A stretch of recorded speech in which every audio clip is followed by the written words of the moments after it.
আচ্ছা তুই তো ভার্জিন, তোর রেটটা একটু বেশি হবে। বিথি আয়নাকে বলল, যদি ওয়ান টাইম কাস্টমার আসে তাহলে ওই যে কাশফুল দেখছিস ওইখানে নিয়ে যাবে, আর যদি সারা রাতের জন্য আসে আমাকে বলবি, আমি সব ঠিকঠাক করে দেব। আয়না কাশফুলের দিকে তাকিয়ে মুচকি হেসে, এই কাশফুল দেখতে ছবি তুলতে আসে তার প্রিয় মানুষটির হাত ধরে, কিন্তু আমি কি কপাল আমার। একটি মেয়ের কয়টি বয়ফ্রেন্ড আছে সেটা আমরা খুব ভালো করে খোঁজখবর রাখি, কিন্তু একটি মেয়ে তার পরিবারের জন্য নিজের শরীরকে বিলিয়ে দিতে চলেছে। নাম তার আয়না, ডাকনাম অভাগী। রাত 12টা বাজে। শরীরে রঙিন শাড়ি জড়িয়ে, কড়া পারফিউম লাগিয়ে, ঠোঁটে লাল লিপস্টিক মেখে চলল ঘুমন্ত রাস্তায় তার এক বান্ধবীর সাথে। সেও অভাবে পড়ে এই রাস্তায় নামতে বাধ্য হয়েছে। যেতে যেতে সেই পতিতালয়ের মোড়ে এসে হাজির হলো। এমন সময় আয়নার বান্ধবী বলল, আয়না, কোমর থেকে শাড়িটা সরিয়ে নাভি বের কর, না হলে কাস্টমারের নজরে আসে না, আকৃষ্ট হবে না তোর প্রতি। আয়নার বান্ধবীর নাম হলো বিথি। বিথির কথা মতো নিজের নাভিটা বের করে আয়নার মনটা কাঁদতে থাকে, কারণ একটা মেয়ের অহংকার হলো তার ইজ্জত, সেটি আজ কোনো কুকুরের খোরাক হতে চলেছে। বিথি এটাও বলে দিল, প্রথম প্রথম অনেক লাগবে, কিন্তু মুখ বুঝে সব সহ্য করবি, তোর কোনো কথা শুনবে না, কুকুরের মতো ছিঁড়ে ছিঁড়ে খাবে। আয়না বিথিকে বলল, তুই চিন্তা করিস না, আমি পারবো। বিথি আবার বলল, আয়না তুই একবার ভেবে দেখ, এখনো সময় আছে। আয়না বলল, না রে, কাল বাড়িতে টাকা পাঠাতে হবে, আজ বাদ দিলে মা হয়তো বাঁচবে না। কিন্তু এইভাবে তোর জীবনটা নষ্ট করে দিবি? তাছাড়া আর কি করব, কোনো তো উপায় নেই। বিথি আয়নাকে ডেকে বলল, এদিকে শোন। কি? তুই তো ভার্জিন, তোর রেটটা একটু বেশি হবে। এমন সময় একটা প্রাইভেট কার আসলো, ব্রেকটা করলো বিথির সামনে। গাড়ির দরজা ঠেলে একজন ইয়াং ভদ্রলোক নামলেন আর এদিক ওদিকে খুঁজতে লাগলেন। এমন সময় বিথি বলল, আমাকে কি পছন্দ হয় না? ভদ্রলোক বলল, আমার সুন্দরী লাগবে, আপনারা তো মেকআপ দেওয়া, আমার ন্যাচারাল বিউটি লাগবে। বিথি ভদ্রলোকের পেটে হাত দিয়ে বলল, তুই মনে হয় নতুন, আমায় দেখ না, অনেক মজা পাবি। ভদ্রলোক তখন বললেন, আপনাকে আমার লাগবে না, আমার নতুন মেয়ে লাগবে। নতুন মাল লাগবে? তখন আয়নার কথা মনে পড়ল। বিথি আয়নাকে ডেকে আনলো আর বলল, এই যে নতুন মেয়ে, একদম খাঁটি ভার্জিন, অভাবে পড়ে এসেছে। আয়না নিচের দিকে মাথা দিয়ে আছে, কোনো কথা বলছে না। বিথি তখন ভদ্রলোককে বলল, কত দিবি? ভদ্রলোক বলল, আপনি বলেন কত দিতে হবে। বিথি আয়নার কানে কানে ফিসফিস করে বলল, কত চাইব? মাল কিন্তু বড়লোক আছে। আয়না বলল, 10,000 বল। যাহ, তোর কোনো ধারণাই নেই। ভদ্রলোককে বলল, 40,000 দিতে হবে এক রাতের জন্য, খাঁটি ভার্জিন। আচ্ছা আমি তাই দেব, তাড়াতাড়ি গাড়িতে উঠান। বিথি আয়নাকে গাড়িতে তুলে দিয়ে বলল, কোনো সমস্যা হলে আমাকে ফোন দিস। আর ভদ্রলোককে বলে দিল, দেখ মেয়েটা নতুন, একটু সাবধানে, বুঝেছিস? পরে দেখবি কেলিয়ে পড়ে আছে আর তুই ধর্ষণের কেস খেয়ে গেছিস। ভদ্রলোক বলল, আচ্ছা আপনি চিন্তা করবেন না, তোদের ছেলেদের নিয়েই তো চিন্তা, জিনিস পেয়ে আর হুঁশ থাকে না, হায়নার মতো তোরা। কথা না শেষ হতেই গাড়ি স্টার্ট দিয়ে চলে গেল। গাড়ি ছুটে চলেছে গুড়ির বেগে। জীবনের প্রথম, তাই আয়নার বেশ ভয় ভয় লাগছে। এইসব ভেবে আয়নার শরীর ঘেমে যাচ্ছে। লোকটি তখন এসি অন করে দিল। আয়নার অবস্থা দেখে দুজনের মাঝে কোনো কথা নেই, দুজনেই চুপচাপ। প্রায় 20 মিনিট পর ভদ্রলোকটি গাড়ি থামালেন আর আয়নার বুকটা ধুকপুক করতে লাগলো। না জানি কি হয়, না জানি ভেতরে কতজন আছে। কিন্তু গাড়ি থেকে বের হয়ে দেখলো এটি একটি বিউটি পার্লার। আয়না কিছুই বুঝল না। তাহলে এখানে আজ তার দেহ বিসর্জন দিতে হবে? বিউটি পার্লারের সামনে গাড়ি পার্ক করা হলো। রাত তখন 12টা বাজে। এত রাতে কোনো পার্লার খোলা থাকে বলে মনে হয় না। আয়না মনে মনে ভাবলো, হয়তো আজ একটি নারীর অহংকার ধূলিসাৎ হতে চলেছে, কিন্তু সেটা তো নিজের ইচ্ছায়। যাই হোক, ভদ্রলোকটি আমাকে ভেতরে নিয়ে গেলেন। সেখানে 2জন ভদ্র মহিলা ছিলেন। তখন ভদ্রলোকটি বললেন, তাড়াতাড়ি কাজ করেন। আয়না মনে মনে, মেয়ে হয়ে আরেক মেয়ের কি করবে? তখন আয়না বলে উঠল, ওনারা কি করবে? ম্যাম, আমরা আপনাকে বউ সাজাবো। বউ? আমাকে বউ সাজাবেন মানে? এই সাহেব, এইসবের মানে কি? ভদ্রলোকটি তখন পার্লারের মেকানিককে একটু বাহিরে যেতে বললেন। তারা 2জন বাহিরে গেলেন। ভদ্রলোকটি বললেন, আমি নিলয় চৌধুরী, কিন্তু সবাই আমাকে নীল বলে ডাকে। নীল আয়নাকে বলল, আপনি যা ভাবছেন তা করব না। তাহলে কি করবেন? নাকি আমাকে পাচার করে দিবেন? আরে না না, তা করব কেন, আমাকে কথা শেষ করতে দেন। আয়না বলল, আচ্ছা বলেন। আপনাকে অভিনয় করতে হবে। কই, সিনেমায় নাকি নাটকে? এবার নীল বিরক্ত হয়ে বলল, আরে ভাই, আগে আমার কথাটা তো শুনবেন। বলেন। অভিনয়টা করতে হবে আমার মায়ের সাথে, আমার বউয়ের ভূমিকায়। এখন আপনাকে বিয়ে করতে হবে, আমি এইসবের মধ্যে নাই। না না না, শুধু মায়ের সামনে অভিনয় করবেন। আসলে আমার মায়ের বড় ধরনের একটা রোগ হয়েছে, যে রোগের কোনো প্রতিকার নেই। বিদেশ পর্যন্ত নিয়ে গেছে, কাজ হয়নি। ডাক্তার বলে দিয়েছে বেশি দিন বাঁচবে না, কিন্তু মায়ের ইচ্ছে হলো তার ছেলের বউ দেখতে চায়, তাই আপনাকে। তাহলে বিয়ে করলেই তো হয়। আসলে আমার গার্লফ্রেন্ড আছে। তাহলে তাকে নিয়ে যাচ্ছেন না কেন? তাকে বিয়ে করেন, তাহলে তো হয়ে গেল। আসলে আমার গার্লফ্রেন্ড এই যুগের মডার্ন মেয়ে তো, ও এইসব শাড়ি চুড়ি আর সবসময় বাসায় থাকতে পারবে না, বুঝেনি তো? মায়ের সেবা যত্ন করতে হবে, ও এইসব করতে পারবে না।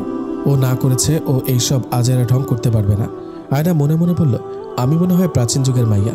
আচ্ছা ঠিক আছে, কিন্তু আমাকে কত দিবেন? আপনার পরিবারের সব খরচ আমি বহন করব। আর আপনার শিক্ষাগত যোগ্যতা কতটুকু? অনার্স শেষ। কেন? কাজ শেষ হলে একটা চাকরির ব্যবস্থা করে দিব, চলবে কি? আয়না মনে মনে বলে, চলবে না মানে? দৌড়াবে। তাহলে আমি যা বলবো তাই শুনতে হবে, এরকম একটা চুক্তিনামা করে ফেলি। ঠিক আছে, তাহলে এখন বউ সাজতে বলি। আমি নিজে সাজি, এরা মুখে বস্তা বস্তা ময়দা দিবে। ম্যাম, এগুলো সব বাহিরের, খুব ভালো। ওই তো বস্তার ময়দা আর প্যাকেটের ময়দা, কিন্তু সব তো ময়দাই। আমাকে সাজতে দেন। কিন্তু স্যার কি আমাদেরকে পেমেন্ট দিবেন? স্যার দেবেন। আয়নার ছোটবেলা থেকে বউ সাজার খুব ইচ্ছে, আজ সেটা পূরণ হলো। কিন্তু মিথ্যা বিয়ের নাটক। আয়নার সাজুগুজু শেষ হতে হতে রাত 1টা বেজে গেল। নীল আবার গাড়ি বের করে রওনা হলো বাসার উদ্দেশ্যে। আয়না বউ সেজে আমার পাশে বসে আছে, আর আমি নীল ড্রাইভিং সিটে বসে। আমি জিজ্ঞেস করলাম, আচ্ছা তোমার নাম কি জানি? আমার নাম আয়না। ও, তা আয়না, তা আপনি ভুল পথে যাচ্ছিলেন কেন? সোনার চামচ মুখে নিয়ে বড় হয়েছেন তো, তাই অভাব কাকে বলে জানেন না। তাই বলে নিজের, তাছাড়া কোনো উপায় নেই। কাল আমার টাকা লাগবে, বাড়িতে পাঠাতে হবে। পেয়ে যাবেন। একটা কথা বলি। বলেন। বউ সাজে আপনাকে সুন্দর লাগছে। আয়না মুচকি এসে বলল, তাই?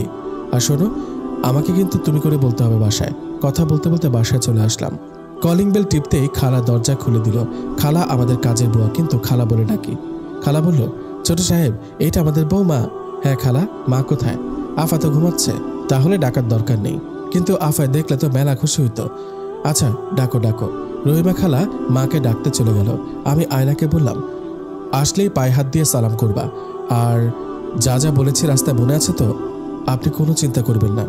একটু পর দেখি মা দৌড়ে আসছে। কই দেখি দেখি আমার বৌমাকে। মা আসতেই আয়না পায়ে হাত দিয়ে সালাম করতে যাবে, কিন্তু মা বলল, আগে মুখখানা দেখি আমার বৌমার। আয়না লম্বা ঘোমটা দিয়ে আছে। মা হাত দিয়ে ঘোমটা সরিয়ে মুখের দিকে তাকিয়ে চমকে যায়। মা তখন অবাক হয়ে আয়নাকে জিজ্ঞেস করলো, তুমি ওই মেয়ে না? তোমার নাম জানি কি? হ্যাঁ, তোমার নাম আয়না। আন্টি, আমি ওই মেয়ে। এবার নীল চিন্তায় পড়ে গেল, ধরা না খেয়ে যায়। এরা তো পূর্ব পরিচিত। মা, তুমি কি করে চেনো ওকে? মা আমাকে বলল, তোকে বলেছিলাম না হসপিটালে যে রক্ত দিয়েছিল আমাকে, ওই সে। আয়না। আন্টি থাক, আমাকে আর ছোট করবেন না। এই আন্টি বলছো কাকে? মা বলো আমাকে মা। ঠিক আছে মা, তুই আমার আরেকটা মেয়ে আয়না। মা, নীলা কই? ও তো ঘুমাচ্ছে। মা আয়নাকে ভিতরে নিয়ে গেল। মায়ের খুব পছন্দ হয়েছে আর অনেক খুশি হয়েছে। এমন সময় আমি আমার গার্লফ্রেন্ড রিমিকে ফোন দিলাম। 2বার ফোন দেওয়ার পর ফোন রিসিভ করলো। ও, আমারই তো ভুল হয়েছে। রাত তো অনেক, এখনো কেউ জেগে থাকবে নাকি? কিন্তু রুমে যেতেই রিমির ফোন। হ্যালো, হ্যাঁ বলো। এত রাতে ফোন দিয়েছ কেন? কোনো প্রবলেম? না, বিয়ে করে মাত্র বউ নিতে আসলাম। মাঝরাতে মাথা গরম করবা না। বলছি তোমার কথা মতো প্ল্যান সাকসেস, এটা বলার জন্যই ফোন দিয়েছি। ও তাই বলো, তা মেয়েটাকে? আমি আসলে কি বলবো আমি বুঝতে পারছি না, কি করে বলি। আসলে ও একটা পতিতা। রিমি ছোট একটা ঝাড়ি দিল। কি ব্যাপার, কথা বলো না কেন? আসলে ওকে, ও পতিতা। শোনো, আমি এমন কোনো মেয়ে পেলাম না যে আমাকে হেল্প করবে। নীল, তুমি এত নীচ, শেষমেশ একটা পতিতাকে ঘরে তুললে। তাছাড়া কোনো উপায় ছিল না, কোথাও কাউকে পেলাম না যে আমাকে হেল্প করবে। তাই সোহান বলল। সোহান আমার বন্ধু। রিমি বলল, তাই বলে তুমি এত বড় একটা? রেগে বলল, ইচ্ছে করছে মেরে ফেলি। আচ্ছা এখন রাখি, মা ডাকছে। ওই মেয়ের থেকে দূরে থাকবা। আচ্ছা ঠিক আছে, আমি দূরেই থাকবো। এমন সময় দরজায় ঠকঠক আওয়াজ। আমি বুঝলাম আয়না আসছে, তাই বললাম, ভেতরে আসো। আয়না এসে বলল, আমি কোথায় ঘুমাবো? তুমি বিছানায় ঘুমাও, আমি নিচে ঘুমাচ্ছি। আরে না, আমার নিচে ঘুমানোর অভ্যাস আছে, আমি ঘুমাচ্ছি বলে একটা বালিশ আর চাদর নিয়ে শুয়ে পড়ল আয়না। সকালে পূর্ব আকাশে রোদের ঝলকানিতে ঘুমটা ভেঙে গেল। ঘুম ঘুম চোখে তাকিয়ে দেখি জানালার পর্দাটা টানা, গ্রিলের ফাঁক দিয়ে রোদ আসছে, কিন্তু শেষে ঘুমটা ভেঙে গেল। চোখ কচলাতে কচলাতে উঠে বসলাম। এমন সময় আয়না ওয়াশরুম থেকে গোসল শেষ করে চুলগুলো মুছতে মুছতে বের হচ্ছে। আমি তো দেখে অবাক, সকাল সকাল গোসল কেন? আমি তোকে কিছুই করিনি। কি হলো কিছুই বুঝতে পারছি না, নাকি রাতে ভুলে কিছু করলাম কিনা। না, আমি তেমন ছিল না। আমি হা করে আয়নার দিকে তাকিয়ে আছি। আয়না বলল, কি ব্যাপার, এমন হা করে তাকিয়ে আছেন কেন? যান গোসল করে আসেন। গোসল করবো কেন? আমি তো কিছুই করি নাই। আয়না মুচকে এসে, বোকা, কিচ্ছু বোঝে না, যান গোসল করে আসেন। আমি তো পুরো মদন হয়ে গেলাম, শালা কিছুই করলাম না, অথচ গোসল করবো কেন? কিভাবে না তো? আপনি বুঝবেন না কেন? যান তো আগে গোসল করে আসেন, তারপর বলছি। আমি শালা ছাগলের 3 নম্বর বাচ্চার মতো লাফাতে লাফাতে গোসল করে আসলাম। এসে আয়নাকে জিজ্ঞাসা করলাম, আচ্ছা আমি গোসল করলাম কেন? তখন আয়না বলল, নতুন বিয়ে হলে গোসল করতে হয়, আর যদি আমরা দুজন গোসল না করি মা সন্দেহ করবে। এখন বুঝেছেন তো? ও আগে বলবা তো। বুঝেছি, আপনার ঘুম হয়নি, আমি পর্দা টেনে দিচ্ছি, আপনি ঘুমিয়ে নেন। ঠিক বলেছ, আমি ঘুমাই তাহলে। আয়না নাস্তা রেডি করে মাকে ডাকে। মা তো অবাক। তারপর আমার ছোট বোন নীলার রুমে যায় ডাকতে। নীলার রুমটা অন্ধকার ছিল, মানে লাইট অন ছিল। নীলা ঘুমাচ্ছিল। এই সময় নীলার রুমে যায়। হঠাৎ নীলার ঘুমটা ভেঙে যায়। নীলার চোখ খুলতেই অন্ধকারে কাউকে দেখতে পায় না, কিছু একটা খুঁজছে, মানে আয়না লাইট জ্বালানোর চেষ্টা করছিল। এমন সময় নীলা আস্তে আস্তে উঠে ফুলদানি দিয়ে আয়নার মাথায় মারে এক বাড়ি। আয়না ওমা বলেই জায়গায় অজ্ঞান হয়ে যায়। নীলা লাইট অন করে দেখে একটা মেয়ে তার শাড়িটা পরা। ও চুন্নি। যাই ভাইয়া, মাকে খবর দিয়ে আসি, আজ চুন্নি ধরেছে। তারপর নীলকে ডাকতে যায় নীলা। গিয়ে দেখলো সে ঘুমাচ্ছে। এই ভাইয়া, ভাইয়া ওঠ, চুন্নি ধরেছি। এই ভাইয়া, ভাইয়া। নীল ঘুম থেকে উঠে চমকে যায় আর বলে, কি হয়েছে? তোর মানিব্যাগে টাকা হারায় না মাঝে মাঝে, সেই চোরটাকে পেয়েছি। যা তো, তোর টাকা লাগলে নিয়ে যা, মানিব্যাগটা রাখা আছে, যা। ভাইয়া, চোরটাকে তো মাথায় বাড়ি দিয়ে অজ্ঞান করে ফেলেছি। হঠাৎ নীলের টনক নড়ে। আয়না তো আবার বিছানা থেকে ওঠে। নীল, কাকে মারছিস? একটা চুন্নি। তখন নীল মাথায় হাত দিয়ে বসে পড়ে। এমন সময় মা আসে, আমাকে জিজ্ঞেস করে, হ্যাঁ রে নীল, আয়নাকে তো দেখছি না। তখন নীলা বলে, মা এই তো আয়না, তুমি দেখছো না? আর তোমার রুমে তো আয়না আছে। আরে আমি এই আয়নার কথা বলছি না, তোর ভাইয়া কাল বিয়ে করেছে। তখন নীলা আমতা আমতা করে বলে, মা তাকে কি তুমি আমার 15,000 টাকা দামের শাড়িটা পরতে দিয়েছিলে? ভাইয়া, তোর বউ শেষ। আমি ফুলদানি দিয়ে তোর বউয়ের মাথায় বাড়ি মেরেছি চোর ভেবে। তাই শুনে মা বলল, কি বলিস? এই নীল, চল তো তাড়াতাড়ি। তারপর সবাই দৌড়ে যায় নীলার রুমে, আর গিয়ে দেখে আয়না সেখানে ছিল না। ওয়াশরুমে পানির শব্দ শোনা যায়। আমি গিয়ে দেখি আয়না একাই তার মাথায় পানি দিচ্ছে। মা আমার আগে গিয়ে আয়নাকে জড়িয়ে ধরে আর বলে, তুই ঠিক আছিস তো? বেশি লাগেনি তো? না মা, লাগেনি। আগে রুমে চলো তো। এই নীল, বৌমাকে রুমে নিয়ে চল। আমি আয়নার হাত ধরে বললাম, আসো আসো। মা রেগে বলল, এই ছাগল, হেঁটে আসতে পারলে তো আমি নিয়ে আসতাম, বৌমাকে তুলে নিয়ে আয়। আমি বললাম, মানুষকে কোনোদিন মাথার উপর তোলা যায়? এমন সময় নীলা বলল, ভাইয়া তোকে কোলে নিতে বলেছে ভাবিকে। কই নিয়ে আয়। হ্যাঁ মা, আসছি। আয়না বলল, না না, আমি হেঁটে যেতে পারবো বলে এক পা ফেলে আরেক পা ফেলবে দেখি পড়ে যাচ্ছে। এমন সময় নীলা চিৎকার করে উঠল, ভাইয়া পড়লো পড়লো, ধর ধর। আমি দৌড়ে গিয়ে ধরলাম, দেখে অজ্ঞান আবার। আর নীলাকে বললাম, সব তোর জন্য। আমি এই আটার বস্তা নিতে পারবো? যদি রিমি জানতে পারে তাহলে আমাকে শেষ করে ফেলবে। নীলা বলল, আচ্ছা ভাইয়া, একটা কথা বুঝলাম না, তুই রিলেশন করলি রিমি আপুর সাথে আর বিয়ে করলি এই মেয়েকে, সত্যি করে বলতো কে এই মেয়ে? আবার রিমি আপুকে ভয় পাচ্ছিস? আমি নীলাকে ধমক দিয়ে বললাম, তোর এত কিছু জানতে হবে না। ভাইয়া রেগে যাচ্ছিস কেন? আমি তুলতে হেল্প করব? না লাগবে না। তাহলে এক কাজ করি, একটা ক্রেন নিয়ে আসতে বলি রিমি আপুকে। দেখ, এখন কিন্তু আমার মাথা গরম হচ্ছে। বুঝেছি, আমি যাচ্ছি। নীল আয়নাকে কোলে করে কোনো রকমে হাঁপাতে হাঁপাতে রুমে নিয়ে বিছানায় ধপাস করে ফেলে দিল। আর আয়না ও মাগো বলে ওঠে। আয়না মাথায় হাত দিয়ে, আপনারা ভাই বোন কি আমাকে মারতে চান নাকি? এইভাবে কি কেউ মানুষ ফেলে? নীল বিড়বিড় করে বলল, মানুষ ফেলবো কেন? ময়দার বস্তা ফেললাম। কিছু বললেন আমাকে? কই না তো। ওহ, আমি অফিসে যাব, আপনার কিছু লাগবে কি? আমার কিছুই আনা হয়নি। আপনার কি কি লাগবে আমি তো জানি না। এই তো কিছু জামা কাপড়। আমি আয়নাকে 2 দিন পর শপিংয়ে নিয়ে গেলাম। আমি মোটেও নিয়ে আসার ইচ্ছে ছিল না, মায়ের ইচ্ছেতে নিয়ে আসতে হলো। এমন সময় আমার বন্ধু সোহানের সাথে দেখা। আরে সোহান, তুই এখানে? সোহান বলল, এই তো একটু কাজ ছিল। আয়না আমার পেছনে দাঁড়িয়ে ছিল। সোহান একটু উঁকি মেরে আমার পেছনে দেখলো একটা সুন্দরী মেয়ে দাঁড়িয়ে আছে। কিরে মামা, পরীটা কে তোর সাথে আসছে? আরে ওই তো বইয়ের অভিনয় করছে। মামা পতিতা হলেও মালটা কিন্তু মাথা নষ্ট করার মতো। কথাটা সোহান আয়নাকে শুনিয়ে বলল, কিন্তু আমি যা দেখলাম আয়না না শোনার ভান করে রইল।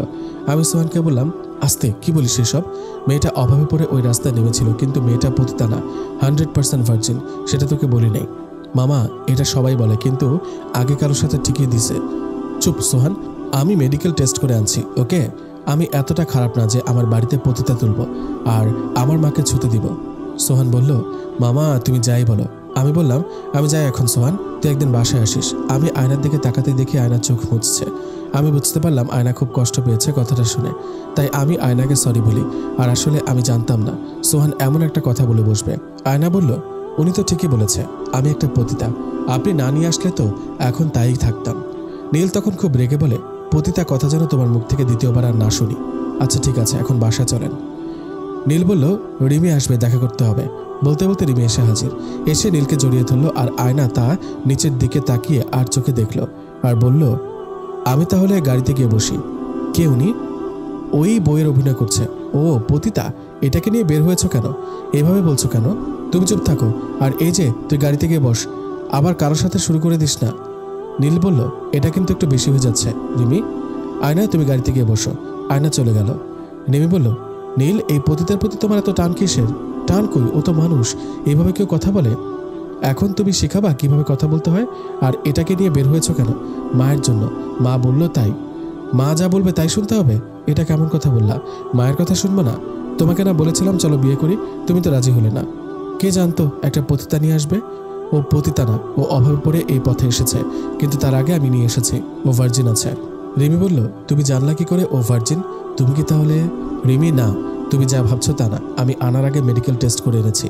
কিন্তু কে শুনে কার কথা? রিমি রেগে চলে গেল। 7 দিন পর আমি মাকে নিয়ে ডাক্তারের কাছে আসছি। এমন সময় সোহানের ফোন। সোহান বলল, নীল, কই তুই? আমি তো একটু মাকে নিয়ে ডাক্তারের কাছে এসেছি। কিন্তু কেন? আমি তোর বাসার সামনে, তুই বাসায় যা, আমার আসতে একটু লেট হবে। আচ্ছা তাহলে আমি বাসায় যাই। নীল ফোনটা কেটে দেয়। মা জিজ্ঞেস করলো, কে ফোন দিয়েছিল? আমি বললাম, সোহান ফোন দিয়েছিল, ও বাসায় আসছে। ওকে বসতে বল, আয়না তো বাসায় আছে। আয়নার কথা শুনে নীলের টনক নড়ে ওঠে আর সোহানকে ফোন দেয়, কিন্তু ফোন অফ। সোহান বাসায় গিয়ে যা দেখে, আয়না টিভি দেখছে সোফায় বসে। সোহান বলল, এই যে নীলা বাড়িতে আছে? আয়না সোহানকে দেখে চমকে যায়। আপনি? হ্যাঁ আমি, বলে আয়নার সাথে গা ঘেঁষে বসে। তখন আয়না উঠে পড়ে আর সোহান খপ করে হাতটা ধরে ফেলে। আমার হাত ছাড়েন। আমার হাত ধরলেন কেন? ছাড়েন বলছি। কেন ধরেছি বুঝতে পারো নাই? দেখো বাড়িতে কেউ নেই, আর আমি তো টাকা দিব তোমাকে। বাড়ি খালি, আপনি জানলেন কি করে? আর টাকার লোভ আমাকে দেখাবেন না। আর আপনার বন্ধু আমাকে টাকা দেয়। সোহান তখন বলে, একটা বেশ্যাকে টাকার লোভ দেখাবো না? তোর মতো বেশ্যা এই টাকাওয়ালার কাছে শুয়ে বেড়ায়। আয়না কাঁদতে কাঁদতে বলল, আপনি কিন্তু আমার সাথে বাজে ব্যবহার করছেন। আপনি চলে যান বলছি। আমার বন্ধুর বাড়ি থেকে তুই বের করবি? একটা বেশ্যা! তুই নীলের সাথে শুতে পারলে আমার সাথে পারবি না কেন? আমিও তো টাকা দিব তোকে। আয়না বলল, আমাকে যা ইচ্ছা তাই বলেন, কিন্তু নীল ভাইকে নিয়ে কিচ্ছু বলবেন না। উনি আমাকে কাছে পেয়েও আপনার মতো জানোয়ারের মতো ব্যবহার করেনি। উনি আমাকে সম্মান করেন। আহা, কি মায়া কাস্টমারের জন্য। তোর ওই দালাল আমাকে তোর কাছে পাঠিয়েছে, তোর সাথে। আয়না তখন অবাক হয়ে সোহানের দিকে তাকায়। আর কি বললেন? নীল ভাই পাঠিয়েছে? আমি বিশ্বাস করি না। তাহলে আমি দেখাচ্ছি। এটা বলেই ফোনটা বের করে দেখালো আয়নার ফোন। এদিকে প্রচণ্ড জ্যাম। নীল ড্রাইভারকে বলল, কতক্ষণ লাগবে? ড্রাইভার উত্তর দিল, স্যার অনেক সময় লাগবে, সামনে রাস্তার কাজ চলছে। অনেক শব্দ থাকায় আয়নার ফোনটা রিসিভ করা হলো না। গাড়ি থেকে নেমে যায় নীল। এদিক সেদিক তাকিয়ে দেখে যাওয়ার কোনো রাস্তা নেই। 5 মিনিট সামনে গেলে রাস্তা ফ্রি। নীল হেঁটে রওনা দিল। তারপর একটা রিক্সা নিল। যেই রিক্সা উঠল, কই থেকে রিমি এসে রিক্সায় বসে হাতটা জড়িয়ে ধরে চেপে বসলো। আমি অবাক হয়ে, তুমি কোথা থেকে আসলে? রিমি, এত অবাক হচ্ছ কেন? আমাকে বাসায় যেতে হবে এক্ষুনি। এমন সময় আবার নীলের ফোন বেজে উঠল। নীল ফোনটা বের করে দেখলো আয়নার ফোন। রিসিভ করতে যাবে, রিমি বলল, কার ফোন? আমি বললাম, আয়নার ফোন। রিমি তখন মুখটা কালো করে ফোনটা আমার হাত থেকে নিয়ে কেটে দিল আর বলল, ওর সাথে কিসের কথা তোমার? এখন আমাকে সময় দাও, বলে ফোনটা অফ করে দিল। নীল বলল, আরে কি করলা? আমাকে বাসায় যেতে হবে, আর আমার জরুরি ফোন আসতে পারে। দেখলাম তো কি জরুরি ফোন। আমি ছাড়া তোমার আর কোনো জরুরি কিছু নেই। বোঝা গেল এখন তুমি আমার সাথে থাকবে। এদিকে আয়না ফোন দিয়ে হতাশ। নীলের ফোন যে বন্ধ। সোহান বলল, কি? ফোন দে। ওনার ফোনটা অফ বলছে। এখনো বুঝলি না কেন অফ করে দিল?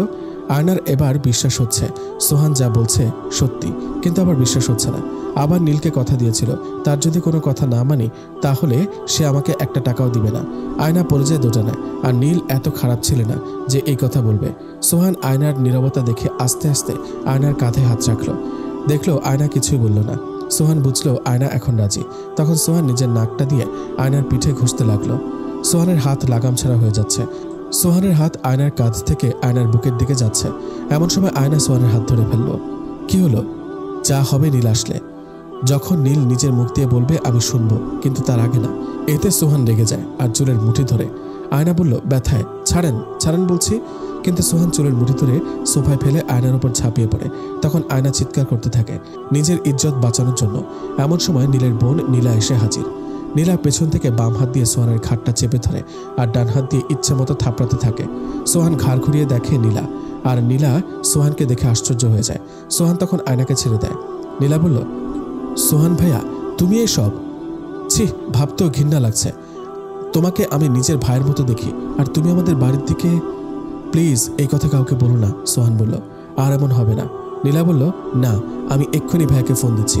সোহান বলল, প্লিজ নীলা, এমন করো না, আমার মাথা ঠিক ছিল না, আমার ভুল হয়ে গেছে। দেখো, আমি চুপ করে থাকবো না। তুমি একটা মেয়ের সর্বনাশ করবে আর আমি আরেকটা মেয়ে হয়ে চুপ করে থাকবো? কোনোদিন না। কার সর্বনাশ হবে? ওর সর্বনাশ ওটা ওর অনেক আগেই হয়ে গেছে। ওকে জানো তুমি? নীলা কৌতূহল হয়ে বলল, মানে? সোহান বলল, ও তো পতিতা, তুমি সেটা জানো না? নীলা সোহানকে ধমক দিয়ে বলল, একবারই দ্বিতীয়বার বলার চেষ্টা করবা না। তুমি এত খারাপ আমার ভাবতে অবাক লাগছে, তোমার চিন্তা ভাবনা এত নিচ। আমার কথা বিশ্বাস হচ্ছে না? ওকে জিজ্ঞেস করো, না হলে নীলের কাছে জিজ্ঞেস করো। এমন সময় নীল হাজির। নীলকে দেখে সোহান ভয়ে চুপসে যায়। নীল তিনজনকে দেখেই বুঝতে পারলো এখানে কিছু একটা হয়েছে। নীল বলল, নীলা, তুই এই সময় বাড়িতে? নীলা বলল, আমি এই সময় বাসায়, তার জন্যই আমাকে ধন্যবাদ দে। কেন, কি হয়েছে? আর আয়না, তোমার চোখে পানি কেন? এদিকে সোহান ভয়ে জড়সড় হয়ে গেছে। এই যে তোর গুণধর বন্ধু তোর বইয়ের ইজ্জত নেওয়ার চেষ্টা করছিল। আমি যদি না আসতাম তাহলে এতক্ষণে। আয়না চাতক পাখির মতো তাকিয়ে আছে নীলের দিকে। নীল কি করে? নীল আসতে বলেছিল কিনা? নীল সবকিছু শুনল, কিছু বলবে নীল। এমন সময় সোহান এসে বিড়বিড় করে নীলকে বলল, মামা, মালটাকে দেখে মাথা ঠিক ছিল না, আমি যাই, আরেকদিন আসবো। এই কথা শোনার পর নীলের মাথা গরম হয়ে যায়। তখন এক থাবায় সোহানের কলার চেপে ইচ্ছে মতো 4-5টা থাপ্পড় মেরে দেয়, কান একদম লাল করে ফেলে। তা দেখে আয়নার মনটা খুশিতে নেচে ওঠে। তার মানে আয়নার জন্য কিছুটা হলেও মায়া আছে। নীল সোহানকে ঘাট ধাক্কা দিয়ে বের করে দেয়, কিন্তু সোহান যাওয়ার আগে নীলকে বলে গেল, কাজটা ঠিক করলি না, এর জন্য তোকে পস্তাতে হবে। সোহান চলে গেল, কিন্তু এখন নীলা বলে বসলো, ভাইয়া, তোর বউ নাকি পতিতা? নীল বলল, তোকে কে বলল? তোর বন্ধু। আস্তে আস্তে সব জানতে পারবি। না ভাইয়া, তুই এখন বল। নীল নীলার দিকে রেগে চোখ রাঙিয়ে তাকালো। নীলা তখন চুপ হয়ে গেল। নীল বলল, সব জানতে পারবি, কিন্তু মাকে এসব বলিস না। আর মাকে হসপিটালে রেখে আসছি, তুই যে একটু নিয়ে আয়। আচ্ছা, আমি যাচ্ছি। নীলা চলে গেল। নীল আয়নার দিকে 2 পা এগিয়ে গিয়ে বলল, ভয় পেয়েছ? কোনো ভয় নেই। কিন্তু আয়না নীলের বুকে ঝাঁপিয়ে পড়ে নীলকে জড়িয়ে ধরে কান্না শুরু করে দিল। আরে কান্নার কি আছে, সব ঠিক হয়ে যাবে। কিন্তু আয়নার কান্না থামছেই না। আয়না বুকে মুখ লুকিয়ে বলল, আমার মান সম্মান ইজ্জত সব আপনার হাতে। আরে এসব বলছো কেন? যাও, ফ্রেশ হও, ভালো লাগবে। নীল নিজের বুক থেকে আয়নার মাথা তুলে নিজ হাতে চোখের পানি মুছে দিল আর বলল, যাও, ফ্রেশ হও, ভালো লাগবে। আয়না নীলের কথা মতো ফ্রেশ হতে চলে গেল ওয়াশরুমে। কিন্তু আয়না ওয়াশরুমে গিয়ে ভাবল, গোসল করলে ভালো হয়, কেননা শরীরে জানোয়ারের হাত পড়েছে। তাই ভেবে গোসল করে আয়না। কিন্তু কি পরবে? রুম থেকে তো কাপড় আনা হয়নি, এখন কি হবে? আয়না ভাবলো, নীল নিচের ড্রয়িং রুমে, আমি রুম থেকে কাপড় নিয়ে আসতে পারবো। তাই ভেবে আস্তে আস্তে রুমে আসলো। আয়নার পরনে শুধু ব্লাউজ আর পেটিকোট। আয়না সামনে না তাকিয়ে পেছনে বারবার তাকিয়ে রুমে প্রবেশ করে, কিন্তু জানতো না যে নীল রুমে আছে। শাড়িটি নিয়ে যখন বের হতে যাবে, বিছানার দিকে নজর যায় আয়নার। দেখে নীল শুয়ে আছে আর আয়নার দিকে তাকিয়ে আছে আর বিড়বিড় করে বলছে, আমার রিমি, আমার রিমি আসছে, আমার রিমি আছে। নীল এই প্রথম কোনো মেয়ের শরীর দেখেছে আর ভয়ে আয়নার হাত থেকে কাপড় পড়ে গেল। এবার আয়নার চোখ পড়ল নীলের চোখে। দুজন দুজনের দিকে তাকিয়ে আছে প্রায় 5 মিনিট।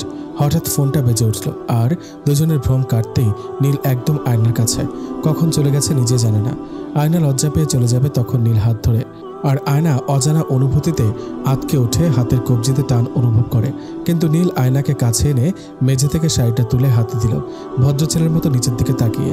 নীলের মনে মনে একটাই মন্ত্র, আমার রিমি আছে, আমার রিমি জানলে আমাকে আর বাঁচাবে না, একদম মেরেই ফেলবে। নীল আয়নার হাতে শাড়িখানা দিয়ে নিচের দিকে তাকিয়ে হাত দিয়ে ইশারা করলো।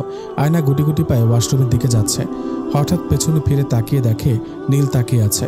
আয়নার পেছনে তাকানো দেখে নীল আমার রিমি আছে, আমার রিমি আছে বলছে আর এদিক সেদিক তাকাচ্ছে। আয়না চলে গেল। নীল নিজে নিজে বলছে, কি হলো? কিছুই বুঝলাম না, নেশা লেগে গিয়েছিল। আমার তো রিমি আছে বলে ফোনটা হাতে নিল আর রিমিকে ফোন দিল। হ্যালো সোনা পাখি, কি করছো? রিমি ওপাশ থেকে বলল, কি ব্যাপার, আজ সূর্য কোন দিক থেকে উদয় হলো? আরে বলো না, কি করছো? এই তো ছাদে একটু দাঁড়িয়ে আছি। শোনো, বিয়ের পর তোমাকে ছোট্ট ছোট্ট পোশাক কিনে দিব, এগুলো পরে শুধু আমার সামনে হাঁটবে। কি হয়েছে তোমার, বলো দেখি? ছোট ছোট পোশাক বলতে কি বুঝাচ্ছ? আমার আবার কি হবে? ছোট পোশাক বুঝো না? হিন্দি ছবিতে যে নায়িকারা পরে। নীল, সত্যি করে বলবা, তোমার কি কিছু হয়েছে?